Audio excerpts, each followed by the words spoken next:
I was invited to my son's 12th wedding anniversary. After 4 years of silent divorce, I thought this was the moment my family could finally heal. I was wrong. Right in the middle of the party, he pointed straight at me and declared, "Let's congratulate my mother for successfully throwing away the most rotten and disgusting debt she ever had. My dad." The crowd erupted in laughter. Some applauded, others whispered. Meanwhile, in the shadowed corner of the party, I could only stand in silence smiling. But inside, a decision was forming. 3 seconds later, I pulled out my phone. 3 taps. That was all it took. My son's phone vibrated. When he glanced down at the screen, his smile vanished and his face went pale. That was the moment everything he had came crashing down. I am deeply grateful you were here with me today. Before we begin, I have a quick question. How did you find this story? Did YouTube recommend it to you, or did a friend share it? Drop a comment below and let me know. I read every single one, and your answer helps me understand what brings people to these stories. Also, a gentle heads up. This narrative weaves together real experiences with creative storytelling, designed to illustrate deeper lessons. While certain details have been shaped for clarity and impact, the insights I hope to share with you remain genuinely valuable. The lamp on the side table cast a warm glow across the living room, but the house still felt cold. Not the kind of cold that comes from winter air seeping through old windows. The kind that settles in when there's no one left to come home to. I sat in the leather armchair I'd bought 20 years ago, back when Angela still cared about furniture and decorating and making the house feel like a home. Now it was just mine.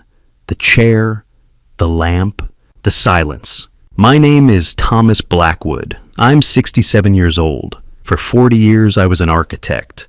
I designed office buildings, community centers, a few schools. Nothing famous. Nothing that would make the news. But I was proud of the work. I built things that lasted. 4 years ago, my wife left me. Angela. We had been married for 42 years. She said she couldn't do it anymore. Said she needed to be free.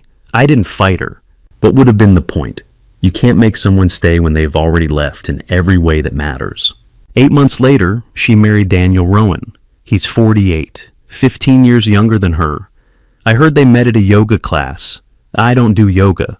The house feels bigger now, or maybe I just feel smaller in it. I make coffee in the mornings, I read the paper, I take walks around the neighborhood. On Tuesdays, I meet my sister Catherine for lunch. On Thursdays, I volunteer at the community center, teaching a beginner's architecture class to retirees who always wanted to learn.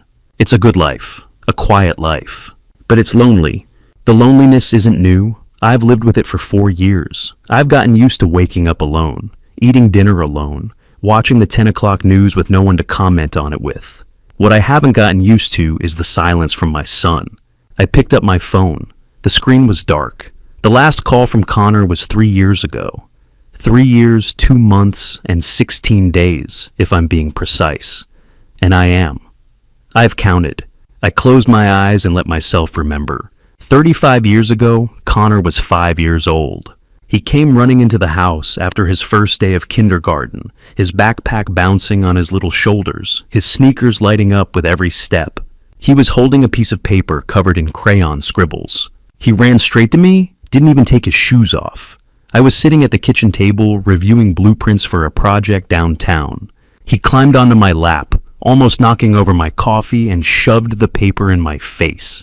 "Daddy, look, I made this for you." It was a drawing, 2 stick figures, one tall, one small. Both had big smiles. Above them in shaky letters he'd written, "Me and Dad." The letters were backwards. The proportions were all wrong. It was the most beautiful thing I'd ever seen. I hugged him. He smelled like crayons and playground mulch and something sweet I couldn't name. Childhood, maybe. This is perfect, buddy. I'm gonna keep this forever." And I did. It's in a box in the attic now, along with all the other drawings he made over the years. The ones he stopped making when he turned 12 and decided art was for little kids.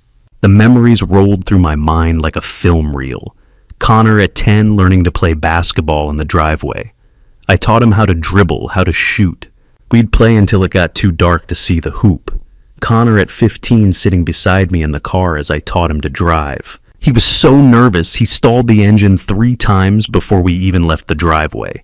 Connor, at 22, walking across the stage at his college graduation. I stood in the crowd and clapped until my hands hurt. I gave him everything I could. College tuition, $92,000. A master's degree in business, another $31,000. When he and Melissa wanted to buy a house, I put down the down payment, $148,000. When he wanted to start a business, I invested $52,000. It failed after 10 months, but I never asked for the money back. When he needed a car, I bought him one, $32,000. When he got married, I paid for more than half the wedding, $11,700. I kept track, not because I expected him to pay me back, but because I wanted to remember.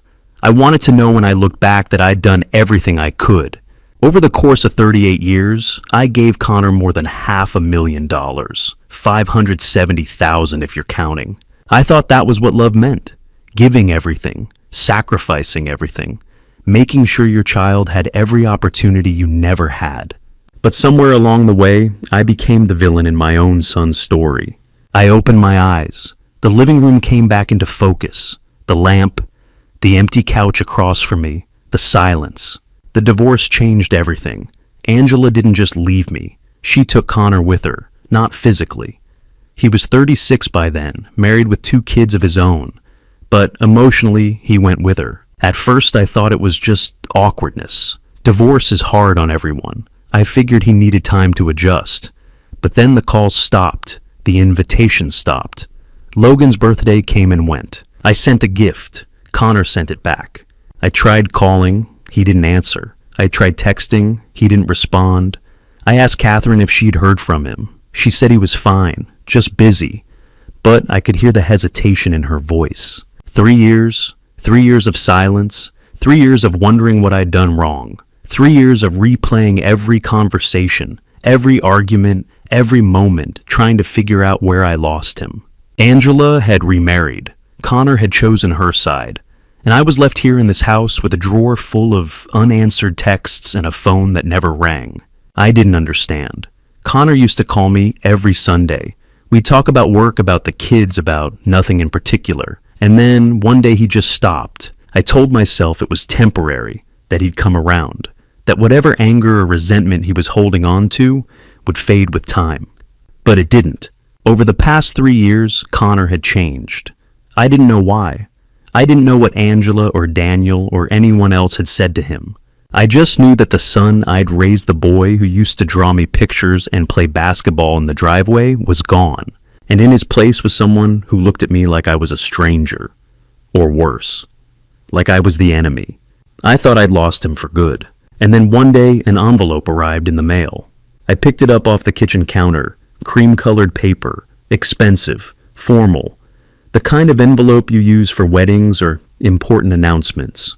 My name and address were printed in elegant script on the front. I opened it. Inside was an invitation. Heavy cardstock. Gold lettering. You are cordially invited to celebrate the 12th wedding anniversary of Connor and Melissa Blackwood. I stared at it for a long time. 12 years. Had it really been that long? The date was 3 weeks away. The location was a place called Silverstone Hall. Formal attire requested. For the first time in 3 years, my son wanted to see me. Or so I thought. The phone screen glowed in the dim kitchen light, displaying nothing but my own reflection. I had been holding it for 10 minutes, thumb hovering over Connor's name, before setting it down on the cold ceramic counter. Outside, a neighbor's sprinkler hissed rhythmically, the only sound breaking the silence of my empty house. I told myself it was normal. Sons got busy. They had their own families, their own lives. But somewhere between normal and what I was living through, a line had been crossed, and I could not pinpoint when or how. 2 years earlier, on a Thursday morning in April, I had dialed Connor's number with genuine excitement. Logan was turning 11, and I had already picked out a gift, a model airplane kit we could build together the way Connor and I used to when he was that age. I imagined the 3 of us hunched over the dining table, glue sticks and balsa wood scattered everywhere. Logan's small hands fumbling with the tiny parts while I showed him how to sand the edges smooth. Connor answered on the 4th ring, his voice flat and tired. "Hey, Dad." "Connor?" I kept my tone light. "I was calling about Logan's birthday. It's next week, right? I wanted to make sure I could come by. I've got something special for him. There was a pause long enough that I thought the call had dropped. That's probably not a good idea, Dad. I blinked, caught off guard. What do you mean he's my grandson? Look, Mom's going to be there. And Daniel. It would be awkward, for everyone. Connor, I don't have any problem with your mother. Or Daniel. If she's comfortable, I already said no, Dad. His voice sharpened. Please respect that. The line went dead before I could respond. I stood in my living room, phone still pressed to my ear, listening to the empty silence. The model airplane kit sat on the coffee table wrapped in blue paper covered with cartoon rockets. I stared at it for a long time. My son had shut me out of his son's birthday. Not because of a scheduling conflict, not because Logan was sick, but because my presence would be inconvenient. The word echoed in my head. Inconvenient. I did not feel anger, not yet. What I felt was closer to bewilderment, like waking up in a room where all the furniture had been rearranged overnight. 18 months later, the bewilderment deepened. Catherine called me on a Tuesday evening in late October. I had just finished reheating leftover soup when my phone buzzed. Thomas, have you seen Connor's post? What post? On social media. You need to look at it. I opened the app with clumsy fingers scrolling until I found Connor's page. His most recent post was pinned at the top, posted 3 hours earlier. Sometimes the hardest part of growing up is realizing that the people you thought loved you were really just controlling you. Freedom feels amazing. No names, no context, just those 2 sentences hanging in the digital void like an accusation. Below the text, 47 people had liked it. 12 had commented. I scrolled through them slowly, each one a small punch to the gut. So proud of you for breaking free. You deserve so much better. It takes courage to cut out toxic people. Toxic. The word stared back at me from the screen, bold and unforgiving. Thomas! Catherine's voice pulled me back. Are you still there? Yeah, I'm here. What the hell is going on? Did you two have a fight? No, we haven't even talked in months.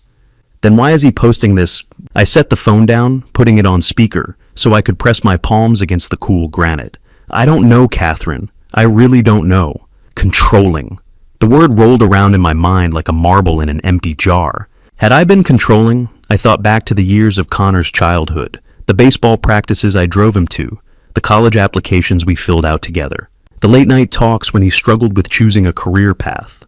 I had offered advice, sure, pushed him sometimes, but control. That implied something darker, something manipulative. I had only ever wanted him to succeed. Catherine sighed. This doesn't make sense, Thomas. You're the last person who'd try to control anyone. Maybe I did something without realizing it. No, don't blame yourself for something you can't even identify. But the seed of doubt had already been planted, burrowing deep into the soft soil of my uncertainty. The final blow came on a cold morning in early November. Thanksgiving was approaching, and I had decided to reach out again, despite my better judgment. I dialed Connor's number while standing in my kitchen, watching dead leaves tumble across the backyard. The call did not ring. It went straight to voicemail. Connor's voice chipper and automated, "You've reached Connor Blackwood. Leave a message." I hung up and tried again. Same result. A third time, voicemail. I lowered the phone, slowly staring at the screen as understanding dawned. He had blocked me. My own son had blocked my number. 3 days later, I met Catherine at a coffee shop downtown. She arrived wearing a burgundy scarf, her face tight with concern. We sat in a corner booth away from the afternoon crowd. He blocked me, Catherine. I stirred my coffee mechanically, watching the cream swirl into pale brown spirals. I can't even call him anymore. Catherine set down her cup with more force than necessary. That's ridiculous, Thomas. That's cruel. I've tried everything. I sent gifts. I apologized, even though I still don't know what I'm apologizing for. Nothing works. Have you talked to Angela? I shook my head. I didn't want to drag her into this. Catherine leaned back, her expression skeptical. Thomas, I think Angela's already in this. I think she's been in this from the start. Angela wouldn't do that. The words came automatically, a reflex. She's angry with me, sure. The divorce wasn't easy, but she wouldn't turn Connor against me. Are you sure? Because from where I'm sitting, this has her fingerprints all over it. I wanted to argue, to defend my ex-wife, to believe that despite everything between us, she would not weaponize our son.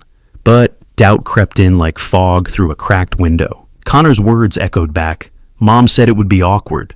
Angela had remarried quickly after our divorce to a man 15 years younger. Daniel something.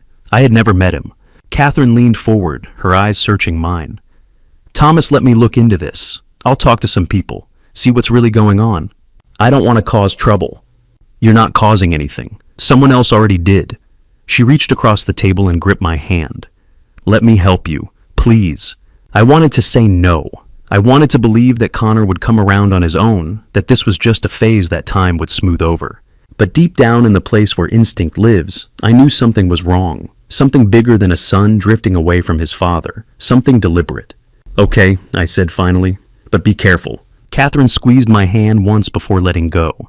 I will, I promise. As I drove home that evening, the streetlights flickering on one by one in the gathering dusk, I thought about the invisible line that separated estrangement from sabotage. Somewhere in the past 2 years, I had crossed it without even knowing. And on the other side, waiting in the shadows, was a truth I was not sure I wanted to face. Catherine had always been the sharp one in the family. While I built buildings, she built cases. Before she retired, she spent 23 years as a corporate investigator, unraveling embezzlement schemes and tracking down white-collar criminals who thought they were clever enough to cover their tracks. When Catherine decided to dig, she did not stop until she found bedrock. 3 days after our conversation at the coffee shop, she called me from her home office.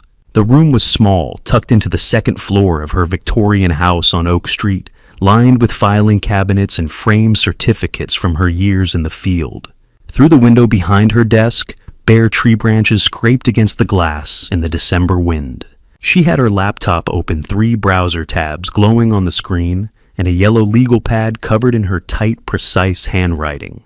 "Or, Thomas, I've found something," she said without preamble. I was in my living room halfway through a rerun of a cooking show. I was not really watching.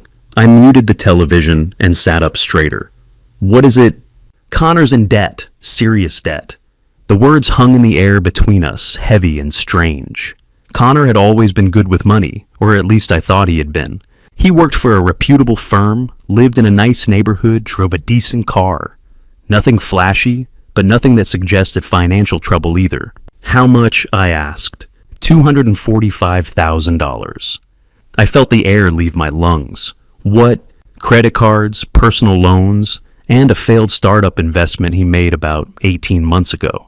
He borrowed heavily, and it tanked. Catherine's voice was steady, clinical, the way it always got when she was in investigator mode. I pulled his public records. The house he bought 2 years ago, the one you helped with, was purchased for $485,000. You put down $148,000. He and Melissa came up with $92,000. That left a mortgage of $245,000, which is manageable. So what's the problem? The problem is he took out another loan 6 months later. A second mortgage, basically. Another $245,000. I don't know what he used it for, but it's gone. And now he's drowning. I close my eyes and rub my temples. The number circled in my head like a vulture. $245,000. How does someone accumulate that kind of debt without anyone noticing? Catherine continued. I called in a favor with an old colleague.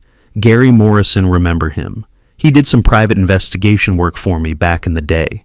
I asked him to look into Connor's recent activities. Catherine, I don't want you getting in trouble over this. I am not breaking any laws, Thomas. Just connecting dots. She paused. Gary found something else.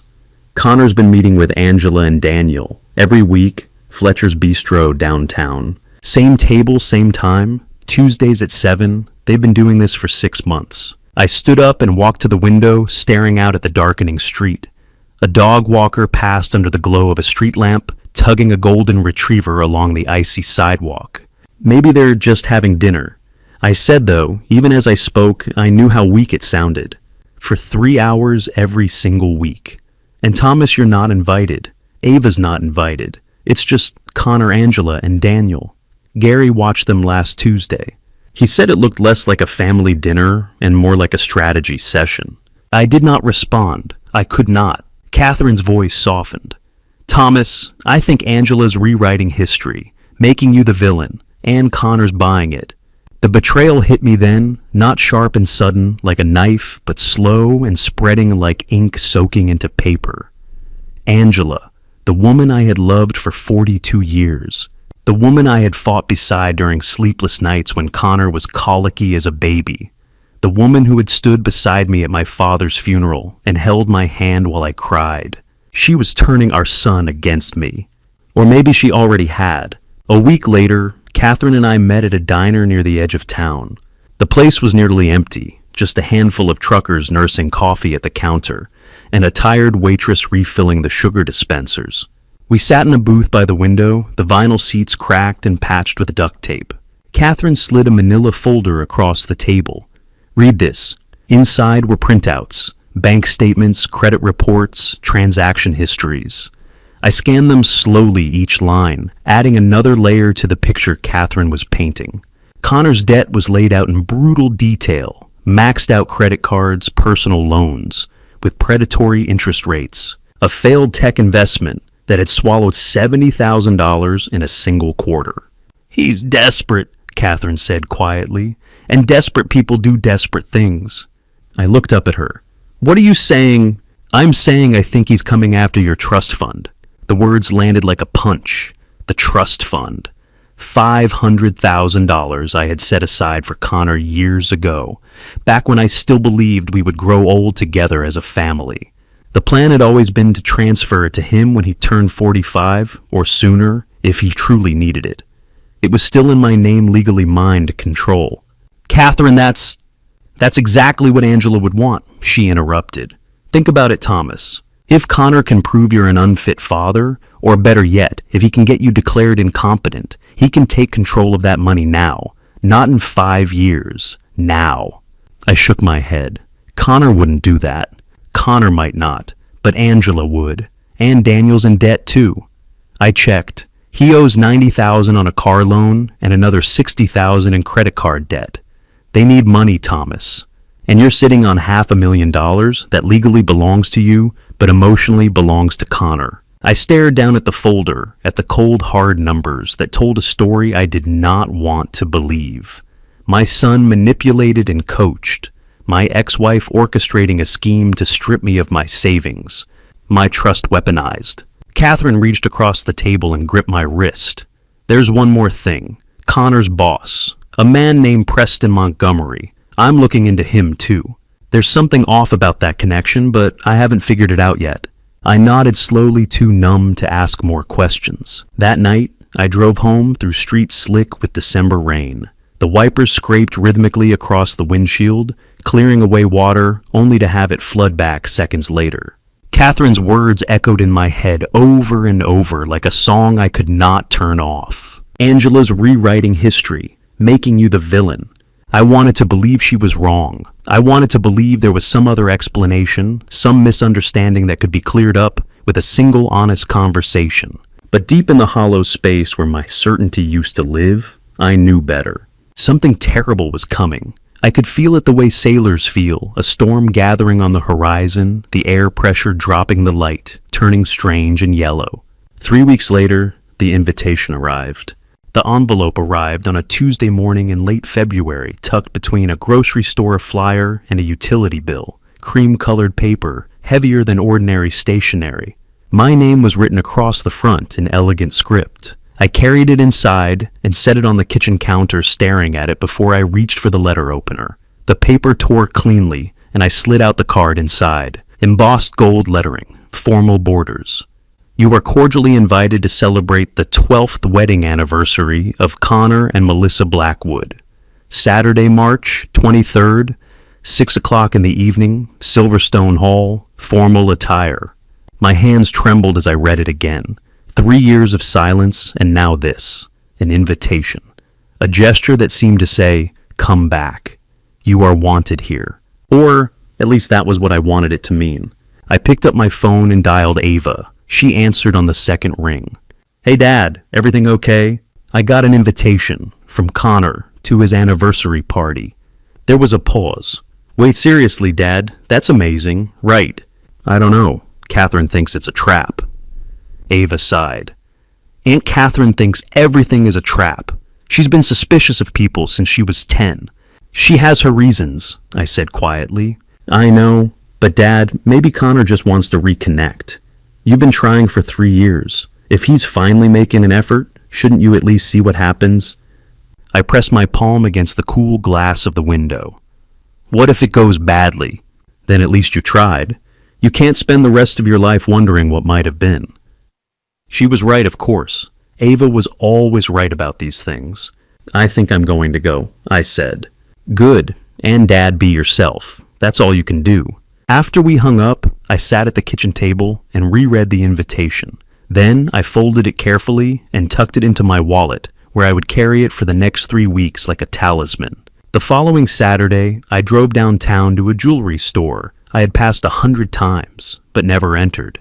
Inside, the air smelled faintly of leather and lavender. A young woman greeted me with a practiced smile. Can I help you find something? I need a gift for my daughter-in-law and my son.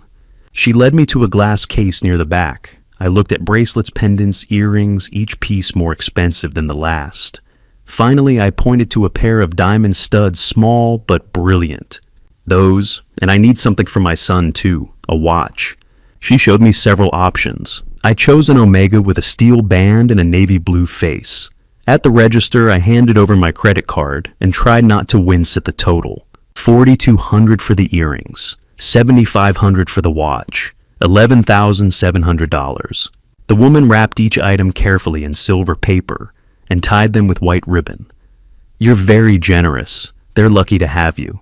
I managed a small smile. I hope they think so. That evening, I sat at my desk and pulled out cream-colored stationery. I uncapped my fountain pen and began to write.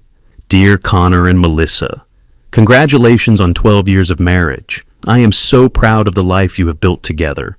I know things have been difficult between us, but I hope this anniversary marks a new beginning. With all my love, Dad. I read it over 3 times, searching for anything that might sound wrong. Finally satisfied, I folded the note and slipped it into an envelope.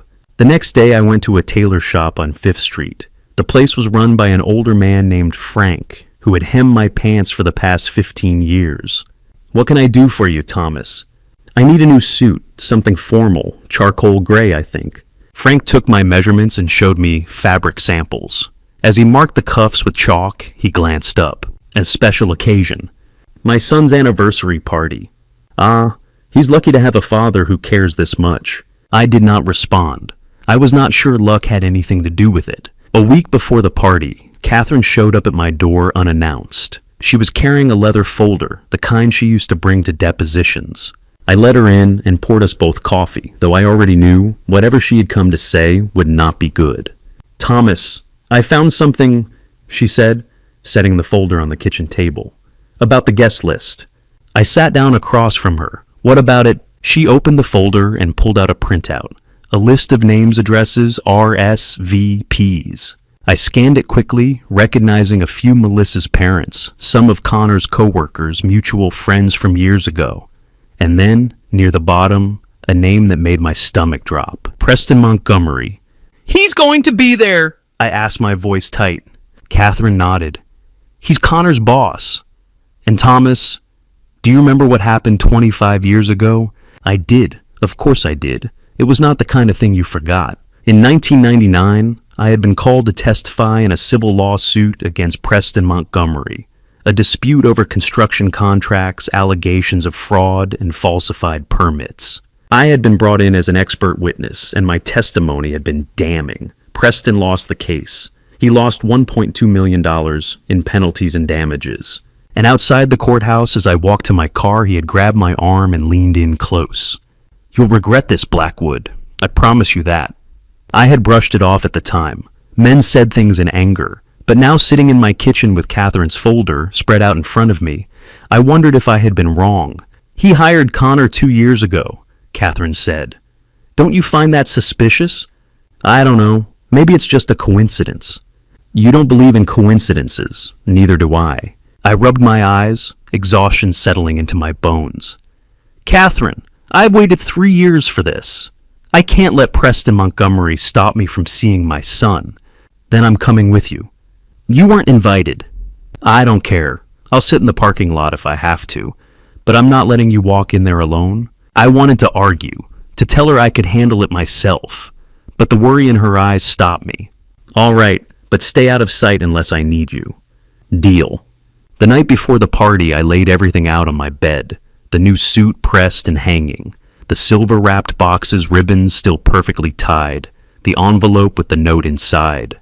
I stood there for a long time, looking at it all like a soldier inspecting his armor before battle. I wanted to believe this was a new beginning. I wanted to believe Connor had finally come around, that the years of silence had worn away whatever anger had driven us apart. I wanted to believe the invitation was genuine. But as I turned off the light and climbed into bed, Catherine's words echoed in my head. "Be careful, Thomas." I should have listened. Silverstone Hall stood at the corner of 8th and Oak, its limestone facade glowing under the streetlights. Through the tall glass doors, I could see the interior ablaze with light crystal chandeliers hanging from vaulted ceilings, white roses spilling from centerpieces on every table. A string quartet tucked into the far corner, playing something soft and elegant. Catherine stood beside me on the sidewalk, her hand resting lightly on my arm. "Last chance to turn around," she said quietly.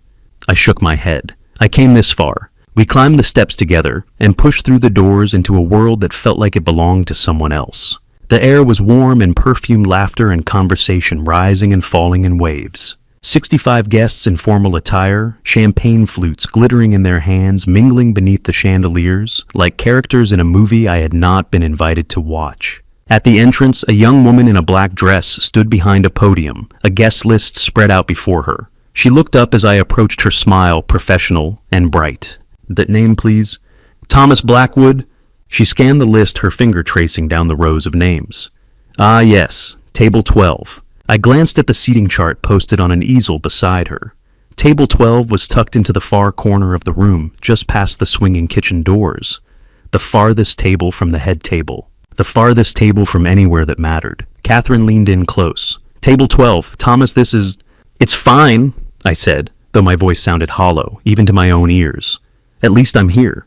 I made my way through the crowd, weaving between clusters of guests who did not know me, did not see me. Near the front of the room, I spotted Connor standing beside Melissa, both of them dressed impeccably, Connor in a charcoal suit, Melissa in a champagne-colored gown that caught the light with every movement. I walked toward them, the gift boxes tucked under my arm, my rehearsed words waiting on my tongue. "Connor!" He turned, and for a moment his face went blank. Then something flickered across his expression. Recognition followed by something harder to name. Discomfort, maybe. Or resentment. "Dad, you made it." "Of course I made it." I held out the boxes, their silver wrapping and white ribbons still perfect. "Congratulations, to both of you." Connor took them without meeting my eyes. "Thanks, I'll open these later. Maybe we could talk for a bit after the speeches, or I need to greet the other guests," he said, cutting me off. "Sorry." He turned and walked away, Melissa following a step behind. Neither of them looked back. I stood there for a moment, the noise of the party swirling around me like water around a stone. Then I made my way to table 12. Catherine was already seated, her expression tight. 5 other people occupied the remaining chairs, strangers, all of them chatting easily about topics that had nothing to do with me. I took the seat beside Catherine and tried to settle into the uncomfortable reality of being invisible. One of the men across the table glanced at me, curious. "So, how do you know Connor?" "I'm his father." The man blinked, surprised. "Oh, I didn't realize, I thought—" Catherine interrupted smoothly. "He's been very busy." The conversation moved on, but I barely heard it. My attention was fixed on the head table at the front of the room, where Connor and Melissa sat, flanked by Angela, Daniel, Rowan, Logan, and Isabella. Angela looked radiant in a deep blue dress, laughing at something Daniel said. Daniel himself leaned back in his chair with the easy confidence of someone who belonged. Logan and Isabella sat on either side of their grandmother, oblivious to my presence in the far corner. At table 3, closer to the front, but still not in the inner circle, Preston Montgomery sat with a group of people I assumed were Connor's co-workers. He caught my eye and smiled, a thin, knowing smile that made my stomach tighten. I looked around the room, taking in the details I had tried not to notice. The venue alone must have cost $10,000 or $12,000. The flowers, the catering, the champagne, the quartet, it all added up. 35,000, maybe 40. Melissa's voice drifted across the room as she laughed with a guest loud enough for half the hall to hear. We wanted everything to be perfect. This place cost a fortune, but it was worth it. I thought about the numbers I had been carrying in my head for years. $148,000 for the house down payment, $52,000 for the failed startup, $11,700 for the gifts I had brought tonight. And in return, I was seated at table 12 next to the kitchen with strangers who did not know my name. Catherine leaned close. "You okay?" "I'm fine," I lied. By 7:15, the main course had been served and cleared. The quartet stopped playing, and the hum of conversation began to quiet. A man in a tuxedo. The MC, I assumed, stepped up to the microphone at the front of the room and tapped it lightly. "Good evening, everyone. We're about to begin the speeches. First, we'll hear from Melissa, then Angela, followed by Daniel, and finally our guest of honor, Connor." I scanned the list in my head, waiting for my name. It did not come. Catherine's grip tightened on my wrist. "Thomas, why aren't you speaking?" I wasn't asked. Her jaw tightened, but she said nothing. Melissa stood and made her way to the microphone, her gown shimmering under the lights. She spoke for 5 minutes, gracious, charming, thanking the guests for coming, thanking her parents for their love. And then near the end, she said the words that hit me like a slap. "I also want to thank Angela for all her support over the years. And Daniel, who has been like a second father to Connor. We're so lucky to have you both." A second father. The phrase hung in the air impossibly heavy. I felt Catherine's hand on mine, grounding me before I could react. "Stay calm," she whispered. I nodded, though I was not sure I believed myself capable of it. Melissa returned to her seat, and the applause rippled through the room. The MC gestured to the head table. "And now Angela Rowan." Angela stood slowly smoothing the fabric of her dress with deliberate care. She walked to the microphone with the poise of someone who had rehearsed this moment 100 times. And then just before she spoke, she turned her head and looked directly at me. She smiled. It was not a kind smile. It was the smile of someone who had won a game I had not known I was playing. "Good evening, everyone," she said, her voice warm and steady. "I want to talk to you about freedom. I had heard cruel words before, in business negotiations that turned ugly, in the divorce proceedings with Angela when lawyers said things designed to wound. But I had never heard them from my own son, not like this, not in front of 65 people who laughed as if it were entertainment. Angela let the word hang in the air, freedom allowing it to settle over the room like a benediction. Then she continued, her voice smooth and practiced. 42 years ago, I made a choice to marry a man I believed would bring me happiness. But over time, I realized I was living someone else's life. I was trapped in expectations that were never mine. 4 years ago, I found the courage to leave, to find Daniel, and to rediscover who I was meant to be. She paused, her gaze sweeping across the audience before landing briefly on me. "Connor, I am so proud that you have chosen your own path, that you refuse to let anyone control you." Applause rippled through the room. Angela returned to her seat and Daniel squeezed her hand. Then Daniel himself stood and walked to the microphone.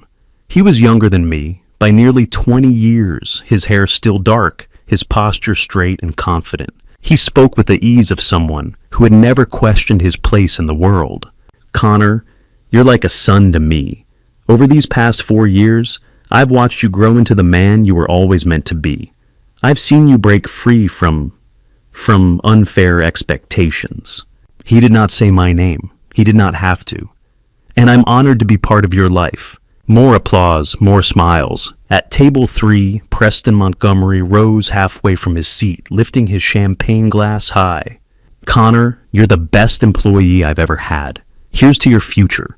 He drank, then turned his head just slightly enough to catch my eye. His smile was thin and sharp, the smile of a man who had waited 25 years for revenge. I sat frozen at table 12, Catherine's hand, a quiet anchor on my arm. Around us, the strangers at our table clapped politely, oblivious to the undercurrent swirling through the room. And then Connor stood. He adjusted his tie as he walked to the microphone, his expression calm, almost serene. Melissa watched him from the head table, her hands folded neatly in her lap. Angela leaned forward, her eyes bright with anticipation. Connor cleared his throat and began. "Thank you all for being here tonight. Melissa and I are so grateful.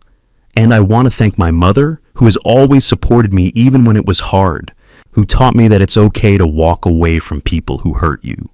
The room murmured in agreement. I also want to thank Daniel, who has been the father figure I needed, who showed me what it means to be respected, not controlled. Catherine's grip on my arm tightened. Connor's gaze swept across the room, and then slowly, deliberately, it settled on the table 12. On me. His voice changed. Not louder, but sharper, colder. Everyone, let's give a round of applause to my mother's awakening.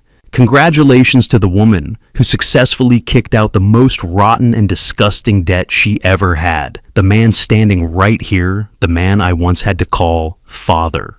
The silence lasted 2 seconds, maybe 3. Long enough for the words to land, to sink in, to burrow beneath skin and bone.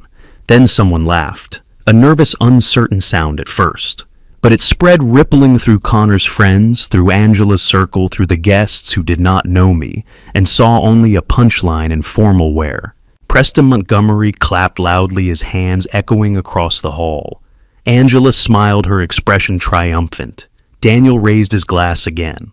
At the head table, Logan and Isabella looked confused, their young faces creased with uncertainty. Melissa stared down at her hands, and I sat there motionless as the laughter washed over me, like a wave I could not stop.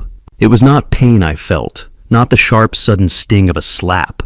It was something deeper, an emptiness vast and total, as if everything I had ever believed about my life had been scooped out and discarded. I looked at Connor standing at the microphone with his head held high, and I did not recognize him. The boy I had raised, the man I had sacrificed for, gone. Replaced by a stranger who spoke my name like a curse. I pulled my phone from my jacket pocket. Catherine noticed. "Thomas, what are you doing?" I did not answer. My thumb moved slowly, deliberately across the screen. First tap. I opened the banking app, the familiar interface loading in seconds. Second tap.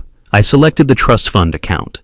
Connor Blackwood, beneficiary. Balance $500,000. Third tap. Transfer all funds to Thomas Blackwood personal account.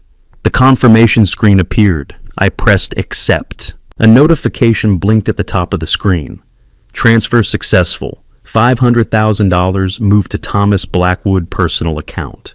At the head table, Melissa's phone buzzed. She glanced at the screen and her face went white. She leaned over and whispered urgently to Connor, showing him the notification. Connor's expression shifted confusion, then shock, then something close to panic. He looked out into the crowd, searching for me. I stood. The room felt quiet, the laughter dying as quickly as it had started. Every pair of eyes turned toward table 12, toward the man in the charcoal suit, rising from the corner near the kitchen. I looked at Connor, held his gaze for a long, silent moment. Then I spoke, my voice calm and clear. "Enjoy the party, Connor." I turned and walked toward the exit. Behind me, the hall erupted, voices rising sharp and frantic. Someone shouted. Melissa called Connor's name, but I did not look back. I kept walking, one foot in front of the other, past the chandeliers and the roses and the champagne flutes glittering under the lights. The glass doors swung open and I stepped out into the cool night air. The sounds of the party faded behind me, muffled by distance and stone. I stood on the sidewalk for a moment, breathing deeply, letting the silence settle around me like a blanket. Footsteps behind me, Catherine hurrying to catch up. "Thomas, are you okay?" I turned to look at her, and for the first time in years, I smiled. Not a bitter smile, not a sad one, just a smile. "I'm fine," I said.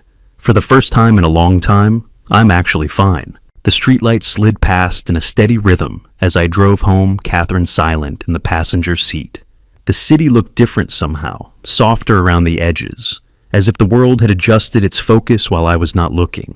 I kept my hands steady on the wheel, my eyes on the road, and let the quiet settle between us. Freedom, that was what I felt. Not anger, not regret, just freedom. Like a weight I had carried on my shoulders for 40 years had finally been lifted, and I could stand upright again. Catherine broke the silence as we pulled onto my street. "Are you sure about this, Thomas?" "I've never been more sure of anything." She nodded, and we did not speak again until I parked in the driveway. Inside, I turned on the lights, and the house came alive around me. It felt different. Lighter. As if the walls themselves had been holding their breath for years, and now at last they could exhale. Catherine set her purse on the kitchen counter. "I'm staying tonight." "You don't have to." "I know, but I'm staying anyway." We made tea and sat in the living room, not talking much, just existing in the same space. For the first time in 4 years since the divorce papers had been signed and Angela had walked out with Daniel Rowan at her side, I felt at peace. Not happy exactly, but whole. Like I had reclaimed a piece of myself I had not realized was missing. Catherine left her mug half-finished and headed upstairs to the guest room. I stayed on the couch a while longer, staring at the dark television screen before finally turning in myself. 8 o'clock the next morning, I woke to the sound of buzzing. At first I thought it was a wasp trapped somewhere in the room. Then I realized it was my phone vibrating continuously on the nightstand. I picked it up and stared at the screen. 42 missed calls. I scrolled through the list slowly, each name a small jolt. Connor 18 times, Melissa 12, Angela 8, Daniel twice. 2 calls from numbers I did not recognize. Below that, 67 text messages. I opened the thread from Connor first. The messages came in waves starting around midnight and continuing until 7:30 this morning. That's, "Dad, what the hell did you do? That money was mine. You had no right. Call me back now. You're going to regret this. I can't believe you'd stoop this low." Melissa's messages were more restrained but no less desperate. "Thomas, please, we need that money. Connor has debts. You don't understand. Can we talk, just the two of us? Please respond." Angela's texts were the angriest.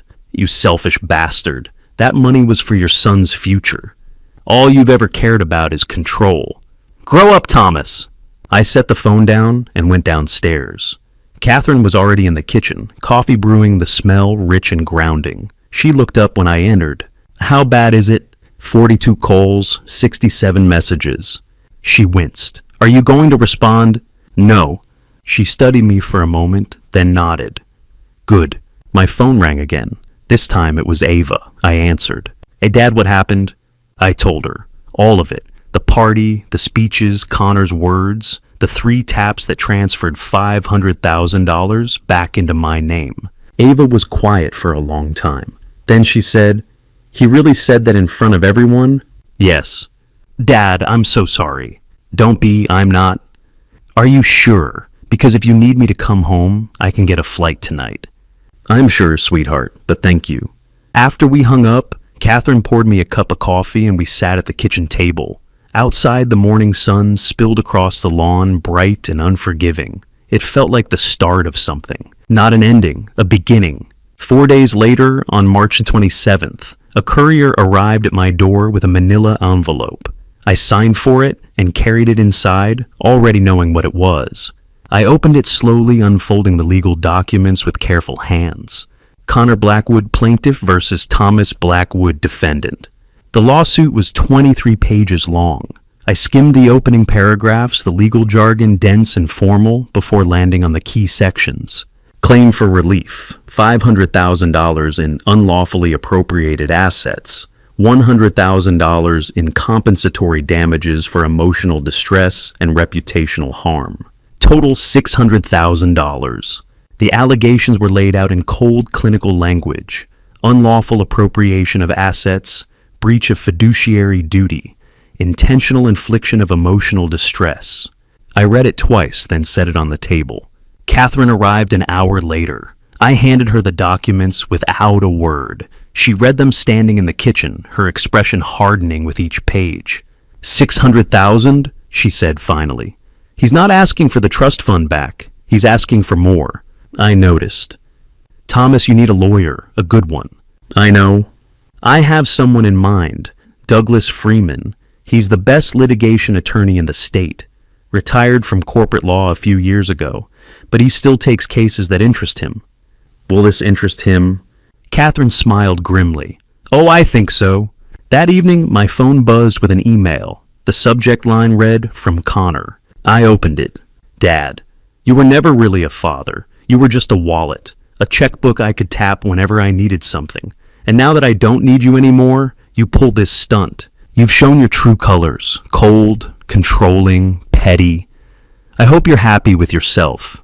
Connor." I read it once, then closed the email and set the phone aside.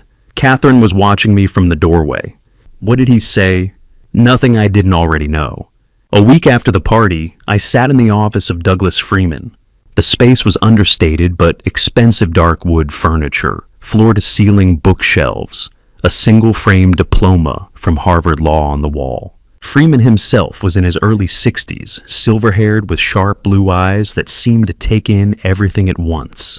He read Connor's lawsuit in silence, flipping through the pages methodically. When he finished, he set it down and looked at me. "Mr. Blackwood, your son, is suing you for $600,000. I know, but I don't think we should just play defense." He leaned back in his chair, fingers steepled beneath his chin. "I think we can do better than that. I think we can win." Douglas Freeman was known for two things: winning cases no one thought he could win, and never taking a client he did not believe in. When he agreed to represent me, I knew I had a chance. His office occupied the 12th floor of a glass tower downtown, with floor-to-ceiling windows that framed the city skyline. Behind a heavy oak desk sat rows of legal volumes, their spines worn from decades of use. The air smelled faintly of leather and old paper.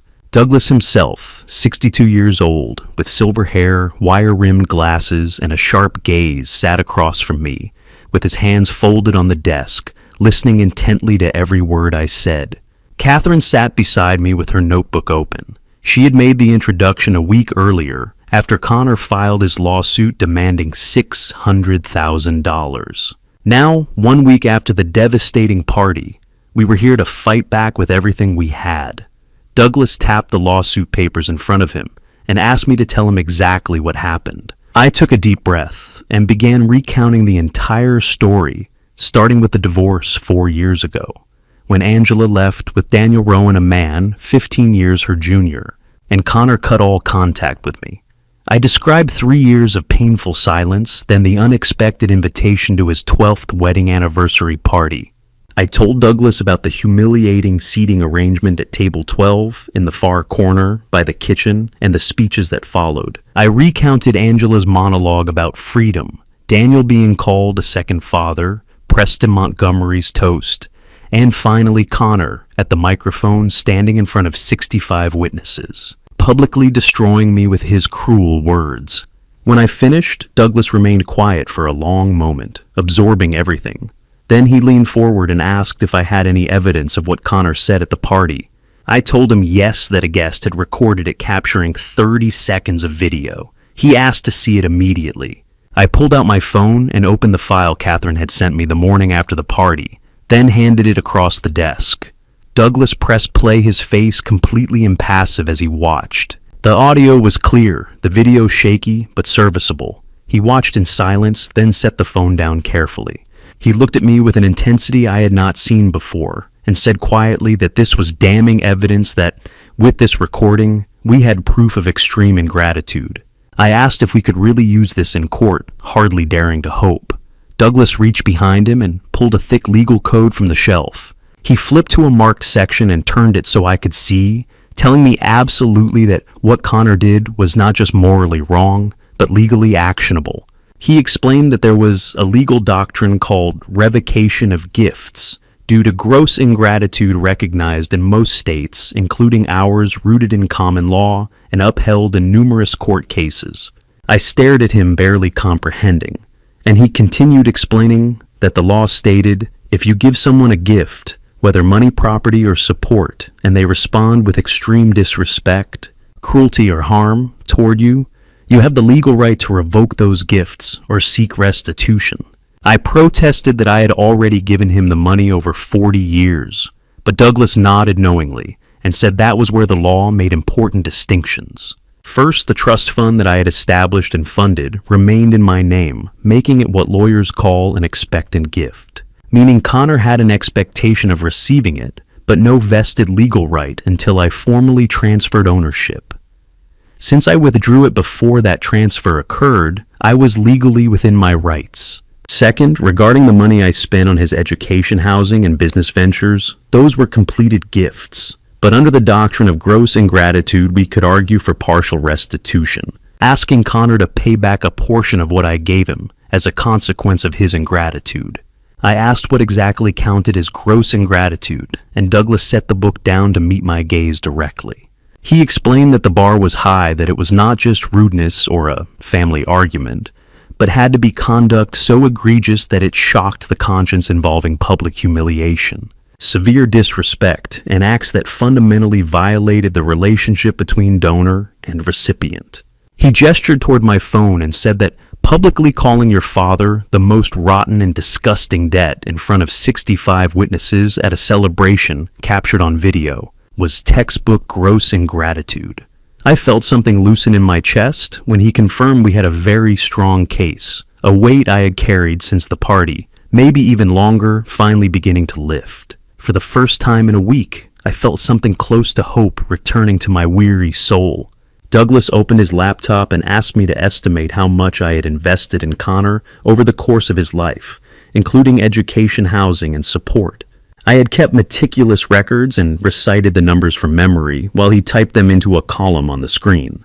College tuition was $92,000. His MBA was $31,000. The down payment on his house was $148,000. I invested $52,000 in a business that failed $32,000, for a car about $11,700 for his wedding.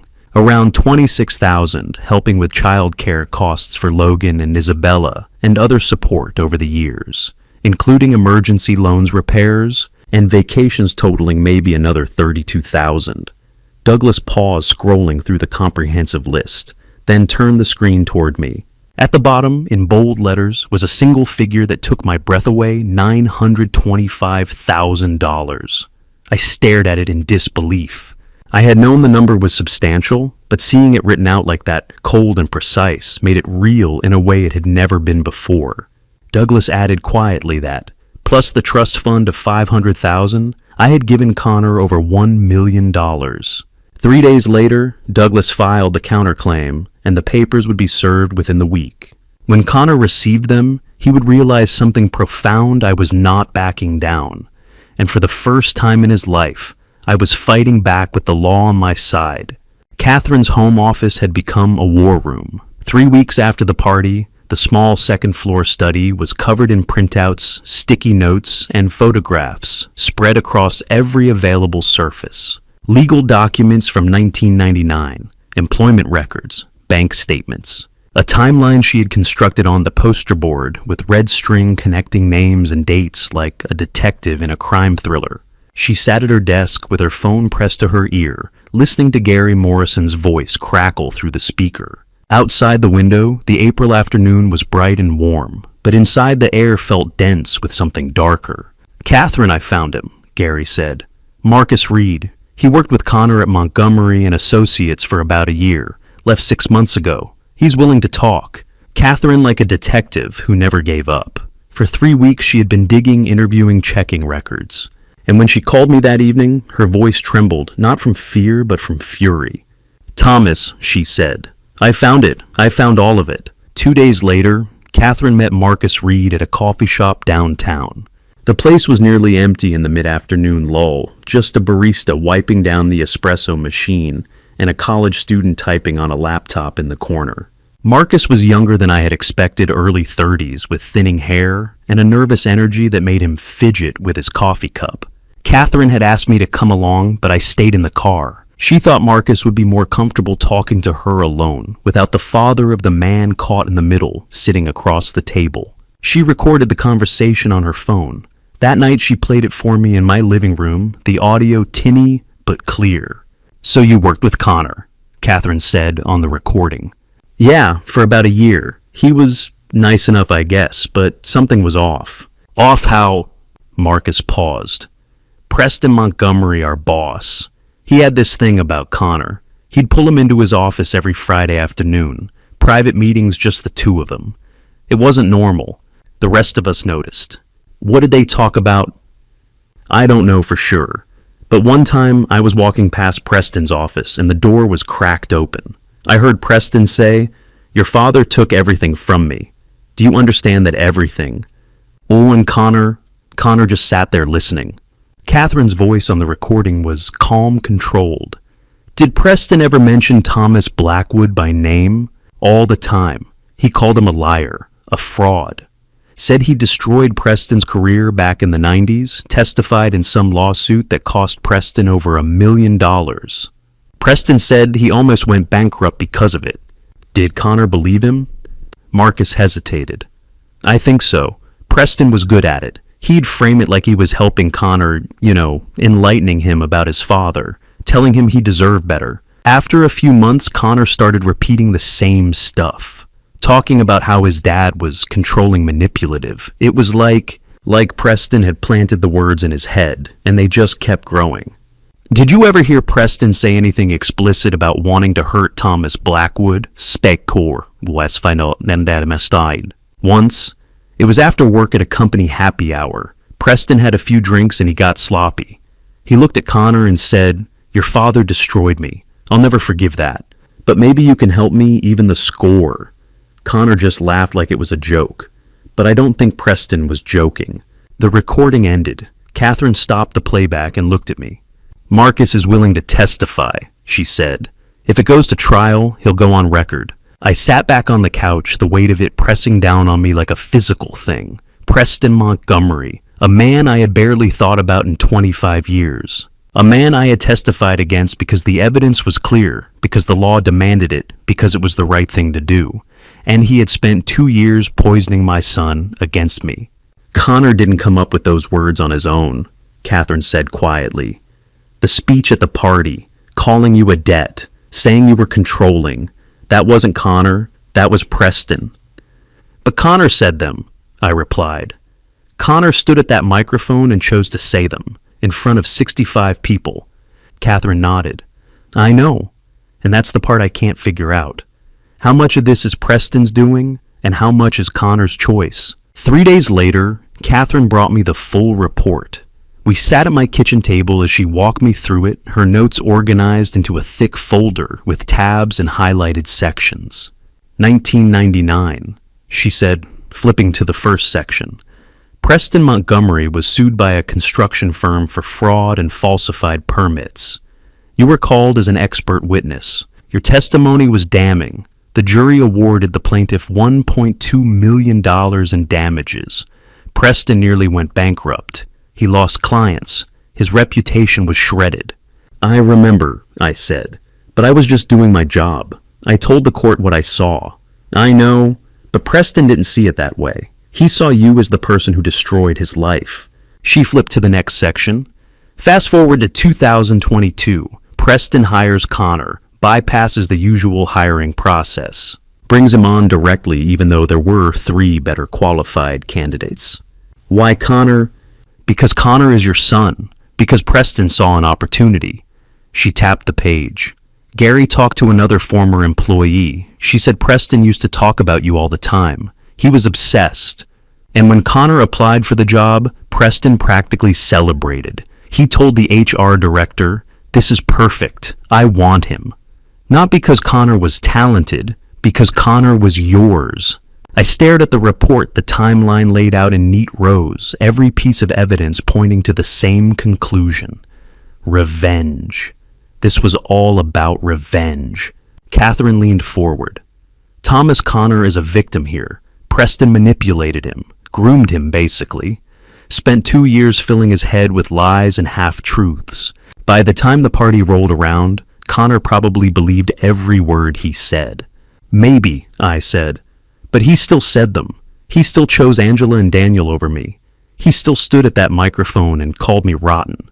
Catherine was quiet for a moment. Then she said, "You're right, he did." That night I sat alone at the kitchen table. Catherine's report spread out in front of me. Preston Montgomery. A name I had buried in the past. A ghost I thought had moved on. But he had not moved on. He had waited, planned. And when the opportunity came, he had taken my son and turned him into a weapon. Connor was a victim. Catherine was right about that. But Connor was also a willing accomplice. He had believed the lies because he wanted to. He had chosen to hurt me because it was easier than choosing the hard, uncomfortable work of reconciliation. And I did not know which hurt more, the betrayal or the realization that my son had never really known me at all. 3 weeks after Catherine uncovered Preston's conspiracy, the letter arrived. A plain white envelope, formal and impersonal. The return address read, Internal Revenue Service. It was addressed to Connor Blackwood, but somehow Catherine had obtained a copy, and what she found changed everything. She called me on a Tuesday morning, her voice tight with urgency. "Thomas, you need to come over, now." I drove to her house, my mind cycling through possibilities. Another witness, more evidence of Preston's manipulation. I parked in her driveway and found her waiting at the door, a manila folder clutched in her hand. Inside, she spread the documents across her kitchen table. At the center was a photocopy of the IRS letter, stamped with an official seal and dated April 23rd. "Notice of audit," Catherine said, tapping the heading. "Connor's been flagged. They're investigating his tax returns for the past 3 years." I picked up the letter and scanned it. The language was dense and formal, but the message was clear. The IRS had identified discrepancies in Connor's reported business expenses. They were opening a full audit requesting documentation and warning of potential penalties. "What kind of discrepancies?" I asked. Catherine flipped to another page, a breakdown compiled by Gary Morrison, who had somehow managed to pull Connor's filings through a contact at an accounting firm. Connor claimed a startup business loss of $190,000 over 3 years. He deducted it from his taxable income, which lowered what he owed significantly. "Okay, so he had a failed startup. We already knew that." "Thomas, the startup doesn't exist." She pointed to a line on the report. Gary checked. There's no business license, no tax identification number, no incorporation papers. Connor made it up. He fabricated the entire thing to reduce his tax liability. I felt something cold settle in my chest. He lied to the IRS. Yes, and there's more. She pulled out another sheet, printed receipts and travel itineraries. Connor also claimed business travel expenses, a trip to Hawaii with Melissa, another to Europe. He wrote them off as work-related, but according to his former colleague at Montgomery and Associates, Connor never traveled for business. These were vacations. I sat down slowly, the weight of it pressing against me. My son was not just desperate, he was a criminal. "How much trouble is he in?" I asked. "A lot. Tax fraud is a federal crime. If the IRS can prove intentional deception, and they can based on this, Connor could face penalties up to 50% of the unpaid taxes. That's about $95,000 plus interest. And if they decide to pursue criminal charges..." She trailed off, but the implication hung in the air. Prison. I stared at the documents spread across the table, the cold black and white evidence of my son's choices. He had lied, cheated, broken the law, and now he was facing consequences he could not talk or manipulate his way out of. Catherine watched me carefully. "Thomas, I know this is hard, but it actually helps your case." "How?" "Because it proves Connor's character. It shows he's dishonest, willing to break the law for financial gain. Douglas can use this at trial. It strengthens your argument that Connor doesn't deserve the trust fund or anything else from you." That afternoon, I drove to Douglas Freeman's office. He read through the IRS report with the methodical focus of a man who had seen every kind of human failure. When he finished, he set the papers down and leaned back in his chair. "Your son is in serious trouble, Mr. Blackwood." "I know." "The IRS doesn't mess around with tax fraud. If they have opened an audit, they already have enough to move forward. Connor's looking at penalties back, taxes, possibly criminal prosecution." He paused. "And it gives us leverage." Catherine said the same thing. "She's right. This shows a pattern of dishonesty. When we go to trial, we can argue that Connor's lawsuit is just another attempt to manipulate you for money. The judge will see that." Douglas tapped the report. "This is good for us, but I imagine it's not easy for you." It was not. I felt no satisfaction, no sense of victory. Just a deep, aching sadness. My son, who I had raised, educated, supported for 40 years, had become someone I did not recognize. A liar. A cheat. A man so desperate he would risk everything for money he had not earned. "Do you think he knows yet?" I asked. "About the audit?" "If he received this letter 3 weeks ago, he knows, and I'd bet he's panicking." Douglas was right. 3 days later, an email arrived. The subject line read, "Dad, please." I opened it. Dad, I know things have been bad between us. I know I said things I shouldn't have. I'm sorry. I really am. But I need your help. The IRS is auditing me. I made some mistakes with my taxes. I didn't mean to. I was just trying to keep my head above water. The penalties are going to be huge. I can't afford them. If you drop the lawsuit and give me back the trust fund, I can pay what I owe and get my life back on track. Please, Dad. Logan and Isabella need me. Don't let them see their father go to prison. I'm begging you. I read it twice. Then I closed the email and set my phone aside. Catherine called an hour later. Did you see it? Yes. Are you going to respond? No. Good. Because that's not an apology, Thomas. That's a negotiation. He's not sorry for what he did to you. He's sorry he got caught. And he's using your grandchildren as leverage. I know. Well, so what do you do now? Nothing. I wait. 2 weeks passed. The weather turned warm spring settling into the valley with bright afternoons and cool evenings. I worked in my garden, met with Douglas to prepare for the lawsuit, and tried to ignore the silence from Connor's end. Then on a Saturday morning, the doorbell rang. I set down the book I had been reading and walked to the front door. Through the frosted glass, I could see 2 small figures standing on the porch.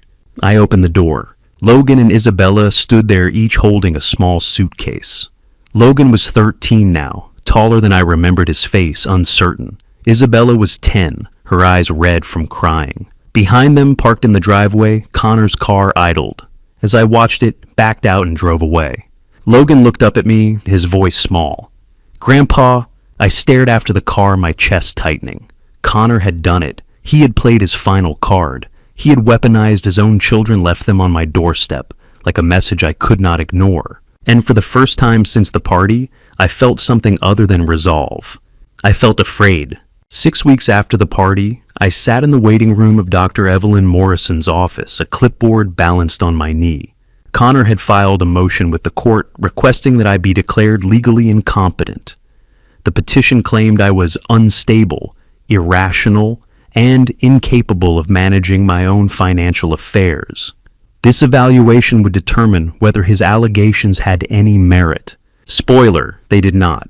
But before I explain how I got here, I need to go back a week, because the story does not begin in Dr. Morrison's office. It begins with a phone call from Douglas Freeman, his voice tight with barely contained anger. Thomas Connor just filed another motion. I had been in my kitchen washing dishes left over from breakfast. I set down the sponge and leaned against the counter. What kind of motion? He's asking the court to declare you incompetent. He wants a conservatorship, legal guardianship over your assets and decision-making. The words hung in the air, absurd and insulting in equal measure. He claims your decision to transfer the trust fund was evidence of mental instability, that you're not of sound mind, that you need someone, specifically him, to manage your affairs. I laughed, not because it was funny, but because the alternative was throwing the phone across the room. Douglas, I'm 67 years old. I ran a successful architecture firm for 30 years. I manage my own finances. I'm in perfect health. On what grounds could he possibly... Desperation, Douglas interrupted. He's drowning Thomas. The IRS is closing in. His debts are piling up. And he sees that $500,000 sitting in your account of money he thought was his, and he'll do anything to get it. Even this. Will the court take it seriously? They have to. It's a formal petition. The judge will order a psychiatric evaluation. You'll need to undergo cognitive testing and interview the whole process. But, Thomas, I've seen your financials. I've talked to you for hours. You're one of the most mentally sharp people I know. This is a Hail Mary on Connor's part, and it's going to fail. When is the evaluation? Next week, I'll send you the details. 7 days later, I walked into Dr. Evelyn Morrison's office. The space was calm and professional. Pale blue walls, a bookshelf lined with psychiatric texts, a desk with a framed photo of what I assume was her family. Doctor. Morrison herself was in her early 60s with silver hair pulled back in a low bun, and the kind of steady gaze that suggested she had heard every lie and excuse imaginable. She gestured to a chair across from her desk. Mr. Blackwood, thank you for coming. I understand this is an unusual situation. Now that's one way to put it. She smiled faintly. I've reviewed the petition filed by your son. He alleges that your recent financial decisions, specifically the transfer of a $500,000 trust fund, indicate impaired judgment. My job today is to assess your cognitive function and determine whether those allegations have merit. Does that make sense? Yes. Good. We'll start with a standard cognitive assessment, the mini mental state examination. It tests orientation, memory, attention, and language. Then we'll talk about your decision-making process. Sound fair? Sounds fair. She pulled out a printed form and a pen. Let's begin. Can you tell me today's date? May 7th, 2024. What day of the week is it? Tuesday. Where are we right now? Your office, on the 3rd floor of the Riverside Medical Building. She made notes as I answered. The questions continued naming objects, repeating phrases, performing simple calculations, recalling a list of words she had asked me to remember earlier. I answered each one clearly, my mind sharp and focused. Finally, she set down her pen. 29 out of 30. That's an excellent score, Mr. Blackwood. Well, within the normal range for your age group. What did I miss? A single word on the recall test. Most people miss at least one. It's not concerning. She leaned back in her chair. Now, let's talk about the trust fund. Walk me through your decision to transfer it. I took a breath and laid it out. The party, the speeches, Connor's public humiliation, the laughter, the realization that the son I had spent 40 years supporting viewed me as nothing more than a source of money. I transferred the fund to protect myself, I said, not out of anger, not impulsively, but because I recognized a pattern of behavior that would not stop. Connor was not going to reconcile with me. He was going to take everything he could and then walk away. So I made a choice, a deliberate, rational choice, to prioritize my own well-being for once. Dr. Morrison nodded slowly. And how do you feel about that decision now? Do you regret it? No, I don't. Do you feel it was made in a moment of emotional distress? I was hurt, of course I was. But the decision itself was not emotional. It was practical. I had the legal right to transfer that money, and I exercised it. She made a final note, then closed the folder. Mr. Blackwood, I see no evidence of cognitive impairment. Your memory, reasoning, and judgment are all intact. You made a difficult decision under difficult circumstances, but that does not indicate incompetence. If anything, it indicates exactly the opposite. 2 days later, Douglas called with the news. The court received Dr. Morrison's report. They're denying Connor's motion. No conservatorship, no guardianship. You're in the clear. I exhaled a tension I had not realized I was carrying, releasing from my shoulders. Did Connor respond? He left the courthouse before the judge finished reading the decision. According to the clerk, he looked unhinged. That evening, Douglas called again. His tone was different this time, cautious, almost apologetic. Thomas Connor's losing control. He lost the competency case. The IRS is tightening the screws, and his lawyer just sent me a message. He's planning something with Logan and Isabella. My chest tightened. What do you mean? He thinks if he can get you emotionally involved with the kids, you'll feel guilty enough to give him the money. He's going to use them as leverage. Drop them at your house, make you feel responsible for them, and then come back demanding the trust fund in exchange for taking them back. I closed my eyes. When? Could be any day now. Maybe tomorrow, maybe next week. But Thomas, you need to be ready, because when those kids show up, you're going to have to decide how to handle it.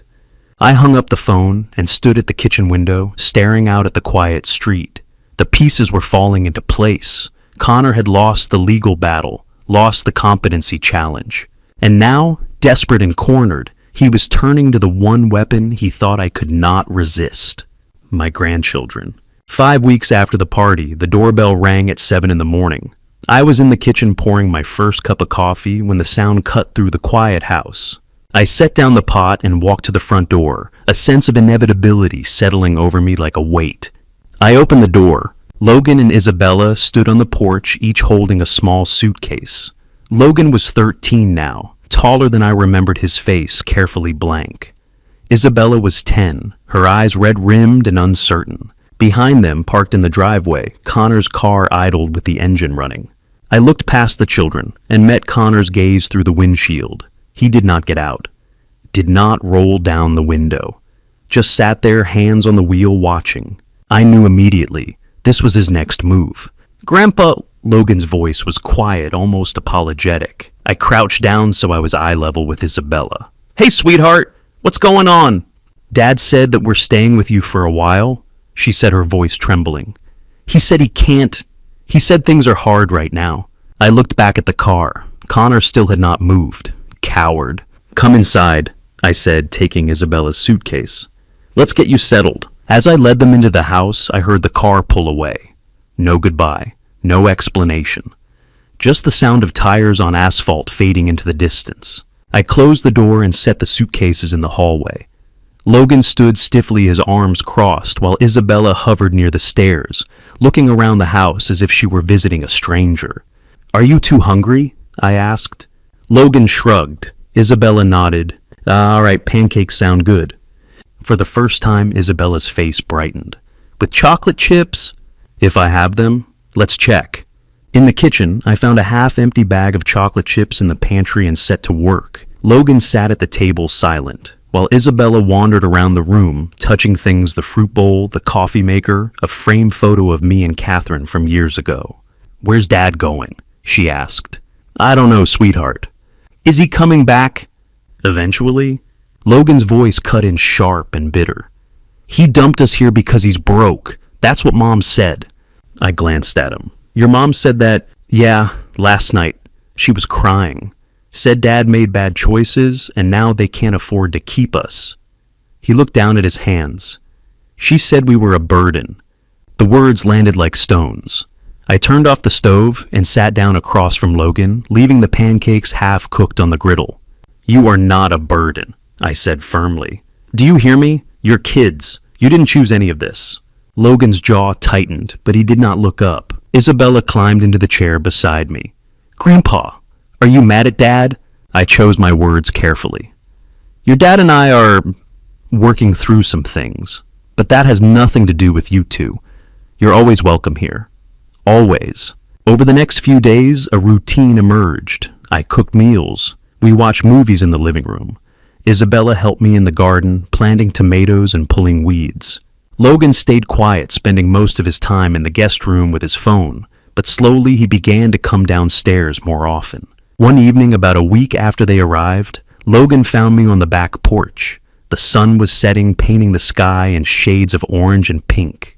He sat down on the steps beside me, his hands clasped between his knees. "Grandpa, can I ask you something?" "Of course." "What Dad said at the party about you being a debt, was that true?" I exhaled slowly. "No, it wasn't." "Then why did he say it?" "I don't know, Logan. I wish I did." He was quiet for a moment. Then, in a voice barely above a whisper, he said, "I didn't laugh at the party. Everyone else did, but I didn't." I looked at him, this boy who was caught between childhood and something harder, and felt my chest tighten. "I know," I said. "I saw you." I wanted to say something, to tell them to stop, but I didn't know how. I put my hand on his shoulder. "You were in an impossible situation. You don't owe me an apology, but I should have." "Logan." I waited until he looked at me. "You're 13 years old. You're not responsible for your father's choices, or mine.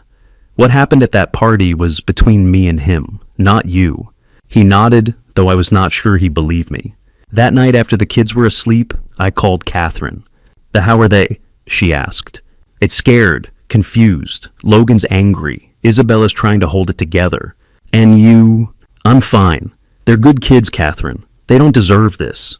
"No, they don't. But Thomas, you need to be careful. Connor's using them. You know that, right?" "I know." "He's going to come back and demand money in exchange for taking them off your hands. That's the play." "Let him try." 2 days later, Connor called. I let it go to voicemail. He called again an hour later. This time, I answered. "What do you want, Connor?" "I want to talk about the kids." "They're fine." "Dad, I can't afford to take care of them right now. You know that. I'm drowning in debt. The IRS is... That's not my problem. It could be. If you gave me back the trust fund... No. Dad, please. I'll drop the lawsuit. I'll leave you alone. Just give me the money and take the kids permanently. You love them. I know you do. This could work for everyone. I closed my eyes, anger rising like bile in my throat. You want me to buy your children, Connor? Silence. That's what you're asking. You want me to pay you $500,000 to raise the kids you abandoned. I didn't abandon them. I'm giving them to someone who can provide for them. You dumped them on my doorstep and drove away without saying goodbye. That's abandonment. I took a breath, steadying myself. Here's what's going to happen. I'm going to take care of Logan and Isabella. I'm going to feed them, house them, and make sure they're safe. Not because of you, not because you asked, but because they're innocent in all of this. And when you're ready to be a father again, if you ever are, we'll talk. But you're not getting a dime from me. Not now. Not ever. I hung up before he could respond. 3 weeks later, I stood outside the county courthouse, adjusting my tie in the reflection of a car window. Catherine was beside me, her expression grim. Douglas Freeman carried a thick folder of evidence bank statements, tax records, witness testimony. Logan and Isabella were at summer camp, far away from the ugliness that was about to unfold. Inside, we would sit across from Connor, his lawyer Roland Pierce, and Melissa in a mediation room. This was the last chance to settle before trial. But I already knew there would be no settlement. Not on Connor's terms, not ever again. 11 weeks after the party, I sat in a conference room with Douglas Freeman. The walls were beige. The air conditioning hummed. Across from us sat Connor, Roland Pierce, and Melissa. Between us, a mediator, a stack of legal documents, and 3 months of anger, betrayal, and pain. This was mediation, our last chance to settle before going to trial. But I already knew how it would end. The mediator, Janet Reynolds, was 58, with short gray hair and reading glasses perched on the end of her nose. She had been a family court judge for 20 years before retiring to mediation work. Catherine sat behind me, notebook open. Connor sat across the table, hands folded, eyes fixed on the wood grain in front of him. Melissa sat beside him, pale and silent. Roland Pierce, Connor's attorney, wore a dark suit and a carefully neutral expression. Reynolds opened a manila folder and glanced at the documents inside. Good afternoon. I'm here to facilitate a settlement between Mr. Thomas Blackwood and Mr. Connor Blackwood. Let's begin with opening statements. Mr. Pierce, you may go first. Roland cleared his throat and straightened his tie. Ms. Reynolds, my client Connor Blackwood is suing his father for unlawful seizure of $500,000 from a trust fund. Thomas withdrew this money in retaliation for words spoken in anger. He paused, glancing at Connor. Connor regrets what he said, but words, however hurtful, do not justify taking $500,000. Connor is facing financial hardship. He has debts. He has children to support. An IRS audit is costing him nearly $100,000 in penalties and back taxes. We're asking for the return of the $500,000 plus $50,000 in damages for emotional distress. Reynolds made a note and turned to Douglas. Mr. Freeman. Douglas leaned forward, his voice calm and measured. Ms. Reynolds, my client did not steal anything. The trust fund was established by Thomas Blackwood, funded by Thomas Blackwood, and remained in his name. He had every legal right to withdraw it. What Connor did at that party was not speaking harshly. It was public humiliation, and we have video evidence. Roland shifted in his seat. Connor did not look up. Douglas continued. Over 40 years, Thomas invested more than $500,000 in Connor's education, housing, business ventures, and family support. In return, Connor called him disgusting in public in front of 65 witnesses, and then sued him for $600,000. We are countersuing for $325,000 under the legal doctrine of revocation of gifts due to gross ingratitude. Reynolds set her pen down. Mr. Freeman, you mentioned video evidence. May I see it? Of course. Douglas opened his laptop and connected it to the flat screen mounted on the wall. The room darkened slightly as the screen flickered to life. The video began. 30 seconds. Connor stood at the microphone in Silverstone Hall champagne glass in one hand, the other gesturing toward the crowd. His voice was clear and confident. "Everyone, let's give a round of applause to my mother's awakening." Applause rippled through the hall. Congratulations to the woman who successfully threw away the most rotten and disgusting debt she ever had. Connor paused, turned, and looked directly toward table 12. The man standing right here, whom I once had to call father. Laughter, more applause.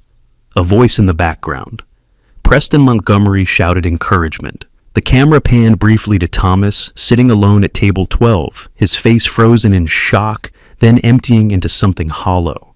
3 seconds later, the video ended. The screen went black. The room was silent. 5 seconds passed, then 10. Reynolds removed her glasses and rubbed the bridge of her nose. She looked at Connor. "Mr. Blackwood, you called your father the most rotten and disgusting debt in front of dozens of people, on camera, and 3 days later, you sued him for money." Connor's face flushed red. "I was angry. I didn't mean—" "Mr. Blackwood." Reynolds interrupted, her voice firm, but not unkind. "Intent matters, but so does impact. And what I just saw on that video, that's not a momentary lapse. That's a calculated statement made in a public forum." She turned to Roland Pierce. "Mr. Pierce, I'll be frank. Your client's case is extremely weak. This video demonstrates what the law calls gross ingratitude, a recognized legal basis for revoking gifts." Roland straightened. "Ms. Reynolds, my client's words were inappropriate, but they don't negate his legal claim to the trust fund." Douglas leaned forward. "The trust fund was Mr. Blackwood's property. Connor had no vested legal right until Thomas chose to transfer it. And after that video, Thomas exercised his legal right to protect his assets." Reynolds nodded slowly. "Mr. Freeman is correct. The doctrine of gross ingratitude applies here. I've seen dozens of family disputes, but this—" She glanced at the blank screen. "This is one of the clearest cases I've encountered." Melissa wiped her eyes with a tissue. Catherine exhaled quietly behind me. Connor kept his head down. Reynolds opened her folder again and pulled out a blank settlement form. "Let me propose a solution. Mr. Thomas Blackwood keeps the $500,000. Mr. Connor Blackwood drops his lawsuit. In exchange, Connor agrees to pay Thomas $150,000 over 10 years, $15,000 per year, as partial repayment for the financial support Thomas provided over the years." Roland Pierce frowned. $150,000, that's generous, Mr. Pierce," Reynolds said sharply. "Given the video and the legal doctrine, Mr. Blackwood could ask for much more, and he'd likely win." She looked at Connor. "Mr. Blackwood, Connor?" Connor glanced at Melissa. She nodded, barely perceptible. He swallowed. I'll consider it." Reynolds turned to me. "Mr. Blackwood, Thomas." I sat in silence for 5 seconds, looking at Connor across the table. His shoulders were hunched. His hands trembled slightly. He looked older than 40, tired, defeated. "No," I said. Reynolds blinked. "No, I want a trial," I said quietly. "I want a judge to hear the full story, the video, the evidence, the manipulation. I want Connor to take responsibility, not just with money, with accountability." "Dad, please," Connor began. I cut him off. "You called me disgusting, Connor, in public. You tried to have me declared incompetent so you could seize control of my assets. You used Logan and Isabella as leverage, dropping them at my door like pawns. And now you want me to settle quietly? No, I want a trial." Douglas closed his laptop. "My client declines the settlement, Ms. Reynolds. We'll see you in court." Reynolds sighed and made a final note. "Very well. The trial is scheduled for 2 weeks from today. June 28th, 10 o'clock in the morning, District Court Judge Sarah Whitman presiding." She stood gathering her papers. "Gentlemen, I urge you both to reconsider. Trials are expensive, they're public, and they leave permanent records. But if this is what you want—" She looked at me, then at Connor. "Good luck." We filed out of the conference room into the hallway. Douglas walked ahead with Catherine, discussing next steps. I was almost to the elevator when I heard Connor's voice behind me. "Dad, wait." I stopped, turned around. He stood 10 feet away, Melissa beside him, her hand on his arm. Connor looked smaller than I remembered, thinner, older. "Hey, Dad, I'm sorry," he said, his voice breaking. "I know I messed up, but please, don't do this. Don't take me to trial." I looked at him for a long moment. I thought about the boy who used to build towers out of wooden blocks in my living room, the teenager who called me from college every Sunday, the young man who asked me to be the best man at his wedding. I thought about all of that, and then I thought about the microphone in his hand at Silverstone Hall, the laughter in the crowd, the 65 witnesses who watched him destroy me. "You should have thought of that before you called me disgusting," I said, and I walked away. Behind me, I heard Melissa's quiet voice consoling him. I heard Connor's uneven breathing. I did not turn around. Douglas held the elevator door open. Catherine stepped in beside me. As the doors closed, I caught one last glimpse of Connor, standing in the hallway, shoulders shaking, face buried in his hands. 2 weeks. 2 weeks until the trial. 2 weeks until the whole world would hear what my son had done. I was ready. Before I take you into that courtroom, I need to know you are still with me. If you want to see how this ends, how a judge responds when she hears that video, type the number 1 in the comments right now. Quick note, what follows has been reconstructed from memory and shaped for storytelling. Some details are dramatized. If that does not work for you, feel free to stop here.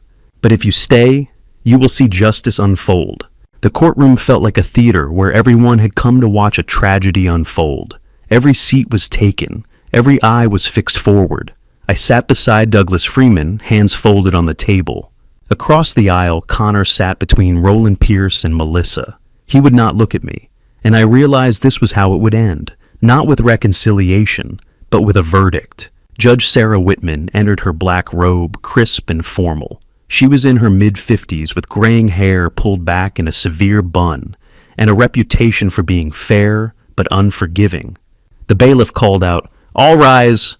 We stood. When the judge sat, we sat. "Please be seated. We are here for the case of Connor Blackwood versus Thomas Blackwood, and the counterclaim filed by the defendant. Let's begin with opening statements. Mr. Pierce, say easies." Roland Pierce stood smoothing his tie. "Your Honor, this is a case about a father who used money as a weapon. Thomas Blackwood established a trust fund for his son, $500,000. Connor believed that money was his security. But when Connor spoke words his father did not like, Thomas took it all back. In one night. 3 taps on a phone. Gone. Yes, Connor spoke harshly, but words, even cruel words, do not justify taking $500,000. We are asking this court to order Thomas to return that money and compensate Connor for emotional distress. Roland sat down. Judge Whitman nodded. Mr. Freeman. Douglas stood, but stayed at our table, one hand resting on a folder. Your Honor, this is not a story about money. This is a story about betrayal and gratitude, and one father's act of self-preservation. He opened the folder and pulled out a single sheet of paper. Thomas Blackwood gave his son everything. College and graduate school tuition, a down payment on a house, investments in a failed business, a car, a wedding, support for his grandchildren. Over 40 years, Thomas invested more than $500,000 into Connor's life. He paused, letting the number settle. And what did he get in return? Public humiliation. Your Honor, we are invoking the legal doctrine of revocation of gifts due to gross ingratitude. This doctrine is recognized under common law. The standard is high. It is not mere rudeness. It must be conduct so severe that it shocks the conscience and fundamentally violates the donor-recipient relationship. Douglas gestured towards Connor. Your Honor, we have video evidence. Connor Blackwood stood on a stage in front of 65 witnesses and called his father the most rotten and disgusting debt. All that is not a son speaking in anger. That is gross ingratitude under the law. We are asking this court to rule in my client's favor and to order Connor Blackwood to repay $325,000 as partial restitution. Judge Whitman leaned forward. Thank you, Mr. Freeman. I understand you have video evidence. Yes, Your Honor. Let's see it. Douglas connected his laptop to the screen. The courtroom lights dimmed. Douglas pressed play. The video began. Crystal chandeliers glittered overhead. White roses spilled from centerpieces. Connor stood at the microphone, his expression serious and composed. A round of applause for my mother's awakening. A few people clapped uncertainly. Connor continued, his voice stronger. Congratulations to the woman who successfully threw away the most rotten and disgusting debt she ever had. He paused, turned, pointed toward the back of the room. The camera zoomed out. Thomas Blackwood sat at table 12, the farthest table from the stage, alone except for Catherine beside him. Connor finished. The man standing right here, whom I once had to call father. Laughter erupted from at least 15 to 20 guests. Angela raised her champagne glass and smiled. Daniel Rowan laughed and clapped Connor on the shoulder. Preston Montgomery applauded loudly. Some guests remained silent, their expressions uncomfortable. The camera shifted to Thomas at table 12. He sat motionless. His hands trembled slightly. His face showed pain, then shock, then emptiness. He reached into his jacket pocket and pulled out his phone. Oh, the video ended. The courtroom was silent. Then whispers began. Someone said, "That's horrible." Several people looked at Connor with expressions of disappointment. Connor sat with his head bowed. Melissa was crying. Catherine wiped tears from her cheeks. Ava shook her head slowly. Judge Whitman watched the screen even after it had gone dark. Her expression was stern. Douglas let the silence stretch. Then he stood. "Your Honor, this is the evidence, the plaintiff's own words, spoken in public, recorded, witnessed by 65 people. He called his father the most rotten and disgusting debt. 3 days later, Connor Blackwood sued his father for $500,000. Your Honor, that is not a son seeking justice. That is gross ingratitude, the very conduct this court is empowered to remedy." Roland Pierce stood quickly. "Your Honor, my client was emotional, words spoken in anger." Douglas cut him off. "Anger, counselor. That was 30 seconds of calculated public cruelty, witnessed, recorded, laughed at. That was not anger. That was a choice." Judge Whitman raised her hand. "Mr. Pierce, I will hear your rebuttal later. Right now, I want to hear from Mr. Thomas Blackwood. Mr. Freeman, call your witness." The defense calls Thomas Blackwood. I stood. The bailiff approached with a Bible. "Do you swear to tell the truth, the whole truth, and nothing but the truth?" "I do." And I sat down. Douglas stood a few feet away. "Mr. Blackwood, why did you withdraw the $500,000 from the trust account?" I looked at Judge Whitman. "Your Honor, I did not do it to punish my son. I did it to protect myself. For 42 years, I gave everything I had to my family. I thought that was what love meant. Sacrifice. Giving without expecting anything in return. But after that night, after hearing those words, I realized something." I glanced at Connor. "My son did not see me as a father. He saw me as a debt, a burden, something to be thrown away. I withdrew the money because I wanted to live, not for him, for me. For the first time in my life, I chose myself."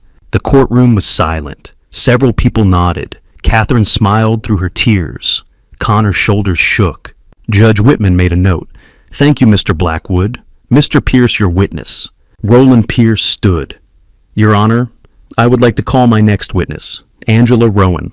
The courtroom went silent. After 4 years since the divorce, she was here, and she was going to testify against me.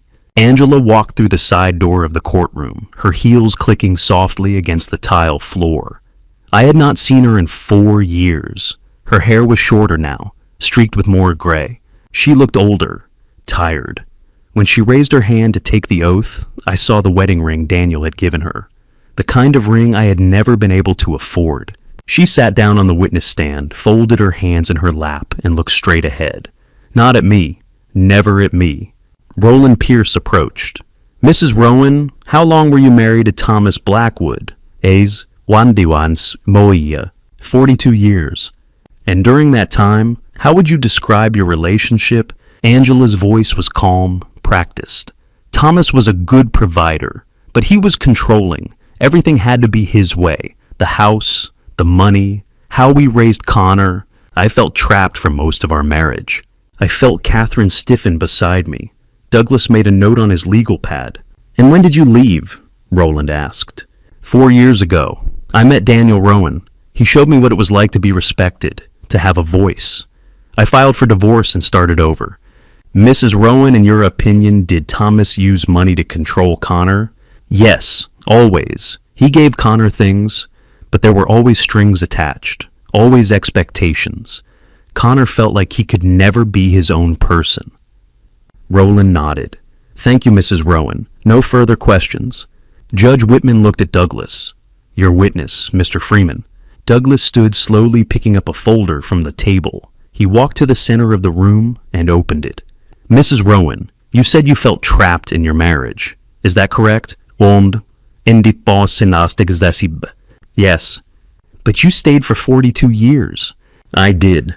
And during those 42 years, did Mr. Blackwood ever prevent you from working, from having your own bank account, from seeing your friends or family? Angela hesitated. No, but... So you were free to leave at any time. You simply chose not to. It wasn't that simple. Douglas pulled a document from the folder. Mrs. Rowan, you filed for divorce in January of 2020. Is that correct? Yes. And as part of the divorce settlement, you received $280,000 in assets, cash retirement accounts, and half the value of the family home. Correct, unspoken. Angela's expression hardened. Yes. $280,000. That's a significant amount. Would you say Mr. Blackwood was generous in the settlement? Yeah, it was what I was entitled to. Of course. Douglas set the document on the judge's bench. Mrs. Rowan, when did you meet Daniel Rowan? I told you, 4 years ago. Before or after you filed for divorce? Angela paused. Before. How long before? I don't remember exactly. Douglas pulled out another document. Your Honor, this is a credit card statement from November 2019, 2 months before Mrs. Rowan filed for divorce. It shows charges at a hotel in Portland. 2 rooms booked under the names Angela Blackwood and Daniel Rowan. The courtroom went silent. Mrs. Rowan, Douglas said quietly, were you having an affair with Daniel Rowan while you were still married to Thomas Blackwood? Angela looked down at her hands. We were separated emotionally. That's not what I asked. Were you having an affair? Yes. Douglas nodded. Thank you for your honesty. One more question. How old is Daniel Rowan? 48. And you are 65, so Daniel is 15 years younger than you. Yes. Thank you, Mrs. Rowan. No further questions. Angela left the witness stand quickly, her face flushed. She did not look at anyone as she returned to her seat in the gallery. Judge Whitman called for a short recess. When we reconvened, Roland Pierce looked shaken. Douglas looked calm. Your Honor. Douglas said, I'd like to call my next witness, Marcus Sullivan, IRS, criminal investigator.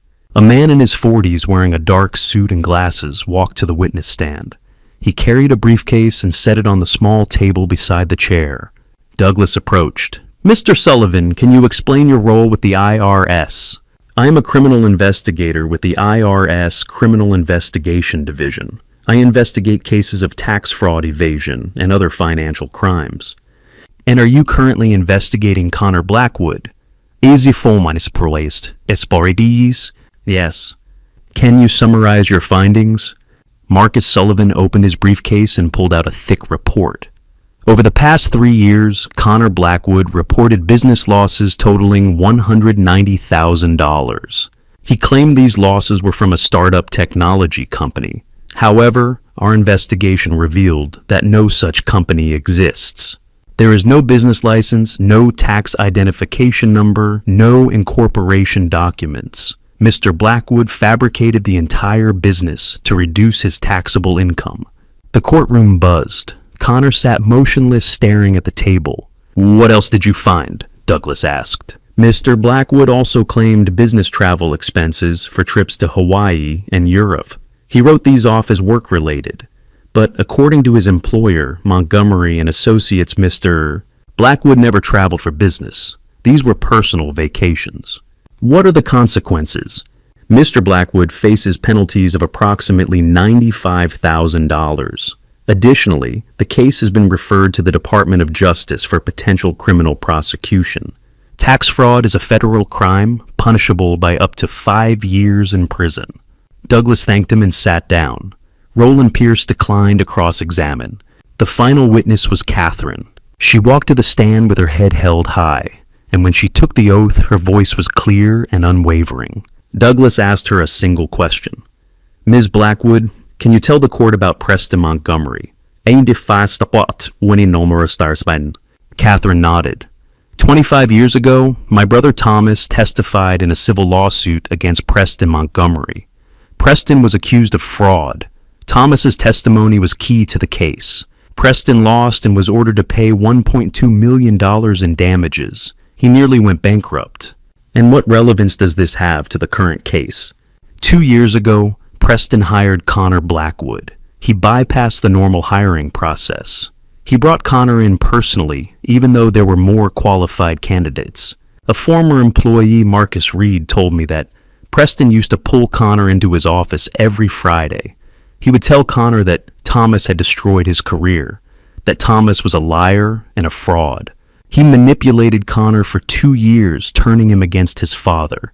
This was revenge. Connor was just a pawn. The courtroom erupted in whispers. Connor looked at Preston Montgomery, who sat in the back row, his face pale. Judge Whitman banged her gavel. Order! When the room quieted, the judge looked at Connor.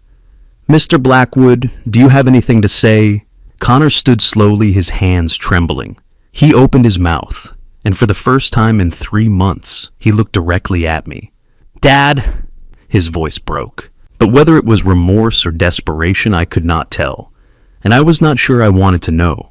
The judge's gavel fell. The sound echoed through the courtroom like thunder.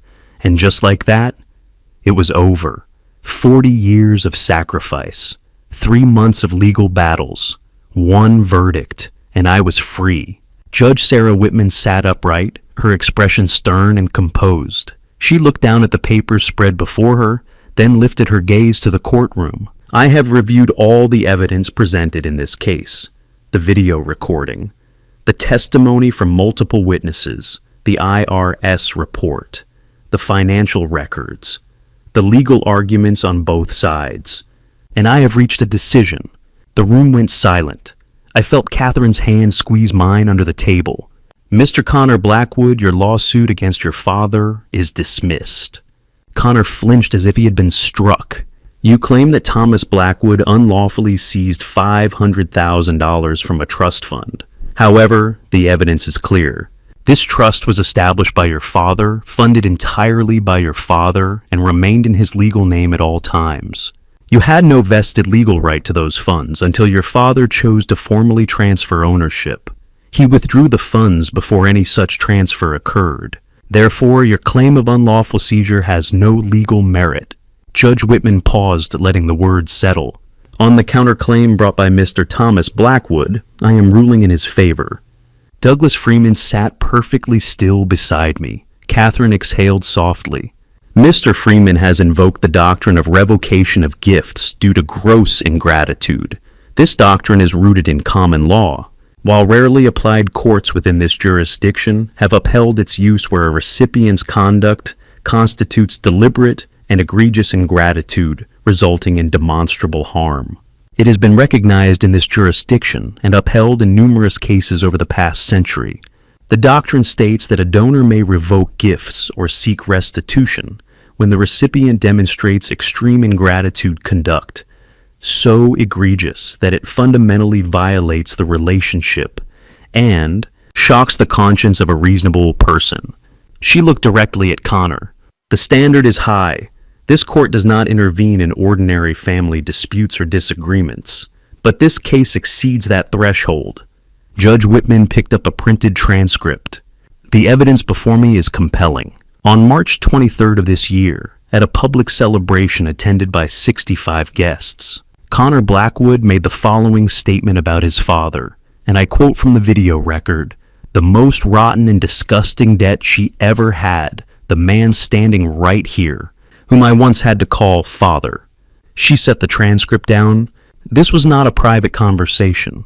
This was not a momentary outburst in the heat of an argument. This was a deliberate, calculated statement made at a celebration in front of dozens of witnesses, while the plaintiff's father sat alone at a table in the back of the room. The video shows that this statement was met with laughter and applause from some guests. It shows the pain on Mr. Thomas Blackwood's face. And it shows that 3 days later, Connor Blackwood filed a lawsuit demanding $600,000. Her voice hardened. Such conduct constitutes gross ingratitude under the law. It meets the standard. It exceeds the standard. Connor slumped in his chair, his face ashen. Melissa was crying quietly beside him. Roland Pierce stared down at his notes, his jaw tight. The evidence further shows that over the course of 40 years, Thomas Blackwood invested more than $500,000 in his son's life. Education, housing, business ventures, family support. I am ordering Connor Blackwood to repay his father the sum of $325,000. This represents partial restitution for the gifts and support provided over 4 decades. Judge Whitman made a note on her legal pad. This amount will be paid over a period of 10 years with an annual interest rate of 4%. Additionally, Mr. Connor Blackwood will pay all court costs and attorney fees incurred by both parties in this litigation. She looked up, her gaze sweeping across the courtroom. Mr. Blackwood, let me be clear. Children are not entitled to their parents' wealth. Gifts are privileges, not rights. And when those gifts are met with cruelty, public humiliation, and disrespect, the law permits the donor to seek remedy. Your father gave you opportunities that many people never receive. And you responded by calling him disgusting in front of dozens of people. That has consequences. She lifted her gavel. This court is adjourned. The gavel fell again, final and absolute. For a moment, no one moved. Then the courtroom erupted in quiet murmurs. A few people in the gallery clapped softly before Judge Whitman's sharp glance silenced them. Connor sat motionless, staring at the table, his shoulders shaking. Melissa buried her face in her hands. Roland Pierce began packing his briefcase with swift, angry movements. Catherine wrapped her arms around me. Ava leaned in from the row behind, her hand on my shoulder. Douglas Freeman extended his hand and I shook it. Congratulations, Thomas, you won. I nodded, but the word felt hollow. I had not won. I had survived, and there was a difference. It's over, I said quietly. I'm finally free. In the courthouse hallway, the afternoon light streamed through tall windows, casting long shadows across the polished floor. Connor emerged from the courtroom, Melissa, a step behind him, her eyes red and swollen. Near the elevators, Preston Montgomery stood with his phone in hand, scrolling through messages. Connor walked toward him. Preston, I need to talk to you. Preston looked up, his expression cold. Connor, as of today, your employment with Montgomery and Associates is terminated. Connor froze. What, but you're a liability. The IRS, the lawsuit, the video. I can't have that associated with my firm. Preston stepped into the elevator without looking back. The doors closed. Connor stood there staring at the closed doors. Melissa touched his arm, but he did not respond. Roland Pierce emerged from the courtroom a moment later, his briefcase in hand. Connor turned to him, desperation creeping into his voice. Now, Roland, we need to talk about the fees. Roland cut him off. My invoice is $52,000. You have 30 days to pay in full. If I don't receive payment, I'll file a lien against your house.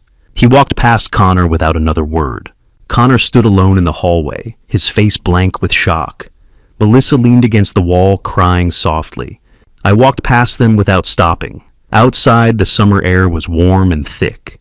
Douglas, Catherine, Ava, and I stood on the courthouse steps, the city stretching out before us. What will you do now? Douglas asked. And live, I said, for the first time in a long time. Catherine looked at me. What about Logan and Isabella? I'll set up education funds, $75,000 each. You'll manage it, Catherine. Pay directly to schools when they are ready. Connor doesn't get to touch it. Ava smiled. I'm proud of you, Dad. We walked to the parking lot together. I drove home alone, the windows down, the radio off, the silence around me like a blanket. 4 months later, I received a letter. The envelope was thin. the handwriting shaky. I opened it standing at my kitchen counter, the autumn light streaming through the window. Dad, I lost everything. The house, the job. Melissa left me. Please, I need to see you. I read it twice. Then I folded it carefully and placed it in the drawer beside the sink. I closed the drawer and stood there for a moment, my hand resting on the counter. Not yet. Maybe not ever. 7 months after the trial, I stood in my new studio. The walls were lined with half-finished paintings. The smell of turpentine and linseed oil filled the air. A window overlooked the park where bare trees stood like sentinels against the January sky. The space was small. It was messy. It was mine. And for the first time in 67 years, I was happy. For 67 years, I had lived for other people. My parents, my wife, my children. I thought that was what love meant. I thought that was duty. But now, standing in this converted garage on the edge of town, I was learning something new. I was learning to live for myself. The studio had been Catherine's idea. After the trial, after the dust settled and the verdict was filed and Connor's appeal was denied, she had said, "Thomas, what are you going to do now?" And I had not known how to answer. So she had driven me to this place, a small property with a detached garage that the owner was willing to rent for almost nothing. "Paint," she had said. "Do something that's just for you." So I did. The canvases leaning against the walls were clumsy, amateurish. A winter landscape, a still life of apples in a wooden bowl, a portrait of Catherine that looked more like a stranger. But they were mine. The brushes, the colors, the quiet, the freedom to create without asking anyone's permission. I was not alone in this new chapter. 3 months ago, I had signed up for a painting class at the community center. The instructor was a woman named Sarah Mitchell, a widow in her early 60s with silver hair and paint-stained fingers. She had been an art teacher for 30 years, before retiring, and she still taught 1 class a week. Because, as she put it, I can't imagine not having paint under my nails. Sarah stood beside my easel, now studying the canvas I had been working on. A view of the park in winter, the trees heavy with snow. "Thomas, that's beautiful. The way you captured the light on the snow." "Thank you. I'm still learning." "Aren't we all?" After class, we walked to the coffee shop across the street, a routine we had fallen into over the past few weeks. Sarah ordered a cappuccino. I ordered black coffee. "You seem different today," she said, stirring sugar into her cup. "Lighter than when I first met you." I let go of something heavy. "A person. A burden." She nodded, understanding without needing details. That was what I liked about Sarah. She did not pry. She simply listened. "I went to Portland last week," I said. "With my daughter Ava. We spent 3 days at the art museum. I haven't done something like that in I can't remember how long." "How was it?" "Overwhelming, in a good way. Ava said I looked different, happier." Sarah smiled. "You are." The next weekend, Catherine brought Logan and Isabella to my house. They had been living with Melissa and her sister since the trial, visiting Connor on weekends when he was available, which according to Logan was not often. I opened the door, and they rushed in, their voices bright and loud in the quiet house. "Grandpa, we missed you." Isabella threw her arms around my waist. "I missed you too, sweetheart." Logan stood a step behind, taller now, almost as tall as I was. He smiled, but there was something guarded in his expression, something older than 13. We drove to the park, where the snow had melted enough to expose patches of grass and the basketball court. Logan and I shot hoops while Isabella collected pine cones near the playground. The afternoon was cold, but clear, the kind of winter day that feels clean and sharp. Logan missed a shot, and the ball bounced toward me. I caught it and held it for a moment. "How's your dad?" I asked. Logan's expression tightened. "He's okay. He moved to a small apartment. We only see him on weekends now." "And how is he, really?" Logan looked down at his sneakers. "He's different, quieter. He doesn't smile much. Mom says he's depressed, but he won't go to a therapist." Logan hesitated, then added quietly, "Mom still talks to him sometimes. You know about pickup schedules and stuff. She says he's not doing well." I passed the ball back to him. "I'm sorry, Logan."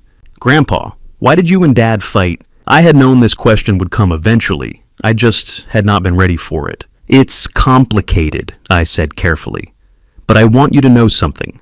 None of this is your fault, or Isabella's. You're innocent in all of this. But you're not talking to him, and he's not talking to you, and we're stuck in the middle.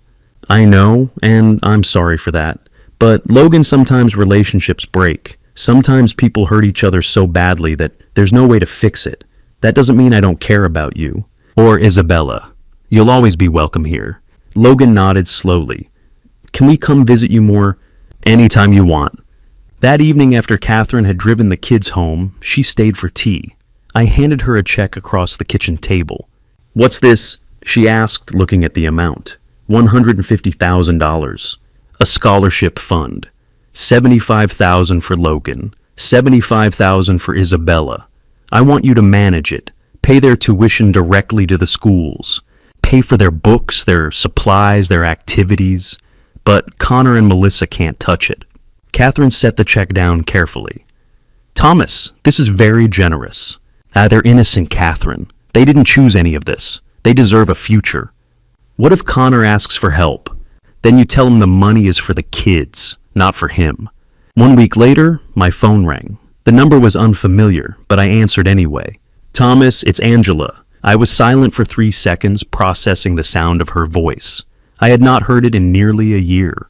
Angela, I wanted to talk about the trial, about Connor, about everything. There's nothing to talk about, Angela. Thomas, please, I know I made mistakes. I know I hurt you. But Daniel, he left me for someone else. And Connor, he's falling apart. I don't know what to do. I close my eyes. Part of me, a small, distant part, felt a flicker of sympathy. But it was not enough. Angela, I'm sorry you're going through this, but I can't help you. Not anymore. So you're just done after 42 years. You were done 4 years ago. I'm just catching up. Her voice broke. I didn't mean for it to end like this. Neither did I, but it did, and I've moved on. I think you should too. Can we at least meet for coffee just to talk? No, Angela, I've moved forward, and I need you to stay in the past. I'm sorry. Goodbye. I hung up before she could respond. Catherine, who had been sitting across from me during the call, raised her eyebrows. Daniel left her? Apparently.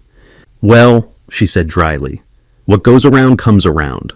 Maybe, but that's not my concern anymore. 11 months after the trial, on a cold February morning, my doorbell rang. I was in the kitchen making coffee when the sound cut through the quiet. I set down the pot and walked to the front door, expecting a package or a neighbor. I opened the door, and there he was, Connor. He stood on my porch, his coat too thin for the weather, his face thinner than I remembered. His eyes were hollow-shadowed. He looked like a ghost of the man I used to know. "'Tis Dad," he said. His voice was hoarse. "Please, just 5 minutes. That's all I'm asking." I stood there, my hand on the door, the cold air rushing in around us. And for the first time in a year, I did not know what to do. I stood in the doorway, looking at the man who used to be my son. 40 years of memory flickered behind my eyes. His first steps across this floor. His graduation photo in the hallway. But the person on my porch looked like a stranger. Connor stood 3 feet away, his shoulders hunched, his face gaunt and shadowed. His eyes, once sharp and defiant, now carried the hollow emptiness of someone who had lost everything and understood finally why. He opened his mouth, then closed it. His hands trembled. Finally he spoke. "Dad, can I come in just 5 minutes, please?" I stepped aside. He walked past me into the living room, stopped in front of the couch but did not sit. I closed the door and stood near the bookshelf, arms folded, waiting. Connor looked at me. He took a breath. "I don't know where to start. I've been rehearsing this for weeks, but now that I'm here..." He rubbed his face with both hands. "Dad, I'm sorry. I'm so sorry for everything. For what I said at the party, for the lawsuit, for believing them." I said nothing. I had learned over 11 months the power of silence. He continued, his voice gaining strength through desperation. "I know you won in court. I know the judge ruled against me, but I need you to hear this from me. What I did, what I said, it was unforgivable. I called you disgusting. I accused you of being a burden. I stood up in front of 65 people, and I humiliated you, the man who paid for my education, who put a roof over my head, who never gave up on me even when I gave you every reason to." His voice broke. "Even when I gave you every reason to." He sat down heavily on the couch, elbows on his knees, staring at the floor. I remained standing. Preston lied to me, Connor said quietly. Every Friday for 2 years, he pulled me into his office. He told me you destroyed his career. He told me you were manipulative, that you only gave money to control people. And Mom, he looked up at me, eyes wet. Mom kept saying the same things. She'd call me every week and they'd tell me how much better her life was now that she was free. They made it sound like freedom meant cutting you out completely. I walked to the window, looked out at the street. A robin landed on the fence. I believed them, Connor said behind me. I wanted to believe them because it was easier than admitting I was jealous. Jealous that you were still successful after the divorce. Jealous that you didn't fall apart. And when Preston offered me a way to get back at you, when he suggested I could access that trust fund, if I could prove you were losing your mind, I told myself I was protecting my kids. But I wasn't. I was just angry and broke and stupid. I turned around. Connor was crying now, silently, his shoulders shaking. I lost everything, Dad. Melissa left me. I'm living in a one-bedroom apartment near the airport. I can't see Logan and Isabella, except on supervised visits. The IRS is investigating me. I owe you $325,000 I'll never be able to pay back. Preston fired me the day we lost in court. I don't have a career. I don't have a family. I don't have anything. He looked up at me, his face raw. And I deserve all of it. I know I do. But I need to say this. I need you to know I understand now. You weren't the problem. I was. The words hung in the air. I walked over to the armchair across from him and sat down. Honor, I said quietly, I've spent 11 months thinking about this moment, wondering if you'd ever come, wondering what I would say if you did. He looked at me, waiting, hope flickering across his face. I forgive you, I said, his breath caught. But I can't forget, I continued, my voice steady. And I can't let you back into my life. The hope died. He stared at me. You hurt me in a way I didn't know was possible. You stood in front of everyone I know, and you called me worthless. You tried to take my money, my dignity, my sanity. You used your children, my grandchildren, as weapons. And I understand now that you were manipulated. I understand Preston used you, that your mother poisoned you against me, that you were under financial pressure. I understand all of that, but understanding doesn't erase what happened. He opened his mouth to speak, but I held up a hand. I spent 40 years of my life building a relationship with you. I gave you everything I had, time, money, love, patience, and you threw it away for a man who hated me and a woman who wanted revenge. You made a choice, Connor. You chose to believe the worst about me without ever asking my side. You chose cruelty over compassion. And now, you have to live with that choice the same way I have to live with mine. What choice? He whispered. To let you go, I said simply. To save myself instead of trying to save you. His face crumpled. He covered it with his hands. I will keep supporting Logan and Isabella, I said after a moment. Catherine manages their education funds. $75,000 each paid directly to their schools. They visit me every week. They're good kids, Connor. They didn't ask for any of this. But that support goes through Catherine, not through you. Do you understand? He nodded, still covering his face. And I'll tell you this. You can rebuild. You're 40 years old. You lost a lot, but you're not dead. You can find a new job, pay off your debts, repair your relationship with your kids. But you have to do it on your own. Not with my money, not with my help. You have to prove to yourself, not to me, that you can be the man you were supposed to be. He lowered his hands. His eyes were red. Do you think I can? I looked at him for a long moment. I don't know, but I hope so. He nodded slowly. He wiped his face, stood up, and walked toward the door. I followed him. At the threshold, he turned. Thank you for listening, and for forgiving me even if you can't forget. Take care of yourself, Connor, I said. He stepped onto the porch and walked toward the street. I watched him reach his car, a battered sedan with a dented bumper. Then I closed the door. The house was silent. I stood in the entryway for a minute, breathing slowly, feeling the weight of 4 years lift and settle into something manageable. I walked into the kitchen, poured a glass of water, and looked out the window at the backyard. I felt free. And to you listening to this story, remember this family betrayal is not always loud. Sometimes it starts quietly, a missed phone call, a cold shoulder, a whispered lie. I lived 40 years believing that unconditional love meant giving endlessly no matter the cost. I was wrong.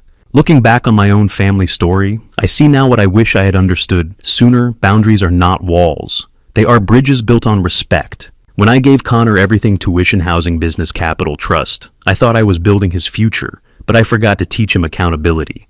I forgot to show him that love without respect is just debt waiting to be resented. If I could speak to my younger self, I would say this: do not pour yourself into people who see you as a resource, not a person. Do not mistake silence for peace. And when someone shows you who they are through cruelty, manipulation, or family betrayal, believe them the first time. God gave me 40 years to learn that lesson. It took a microphone, 65 witnesses, and a courtroom to finally hear it. My family story is not unique. Family betrayal happens every day in living rooms, at dinner tables, in legal offices across this country. If you are living through something similar, know this: choosing yourself is not selfish. It is survival. And forgiveness does not mean forgetting. It means letting go of the power someone once had over you. I am 70 years old now. I paint, I travel, I see my grandchildren every week. I am free, and that freedom cost me everything and nothing at the same time. If this story resonated with you, please leave a comment below, sharing your thoughts. Subscribe to this channel for more family stories that remind us what really matters. And share this with someone who needs to hear it. Thank you for listening to the very end. I know these stories are not easy to hear. A gentle reminder: the stories shared here may contain fictionalized elements crafted for reflection and insight. If this content does not align with your preferences, feel free to explore other videos that better suit your needs. Take care of yourself. And remember, you are worth more than what you give.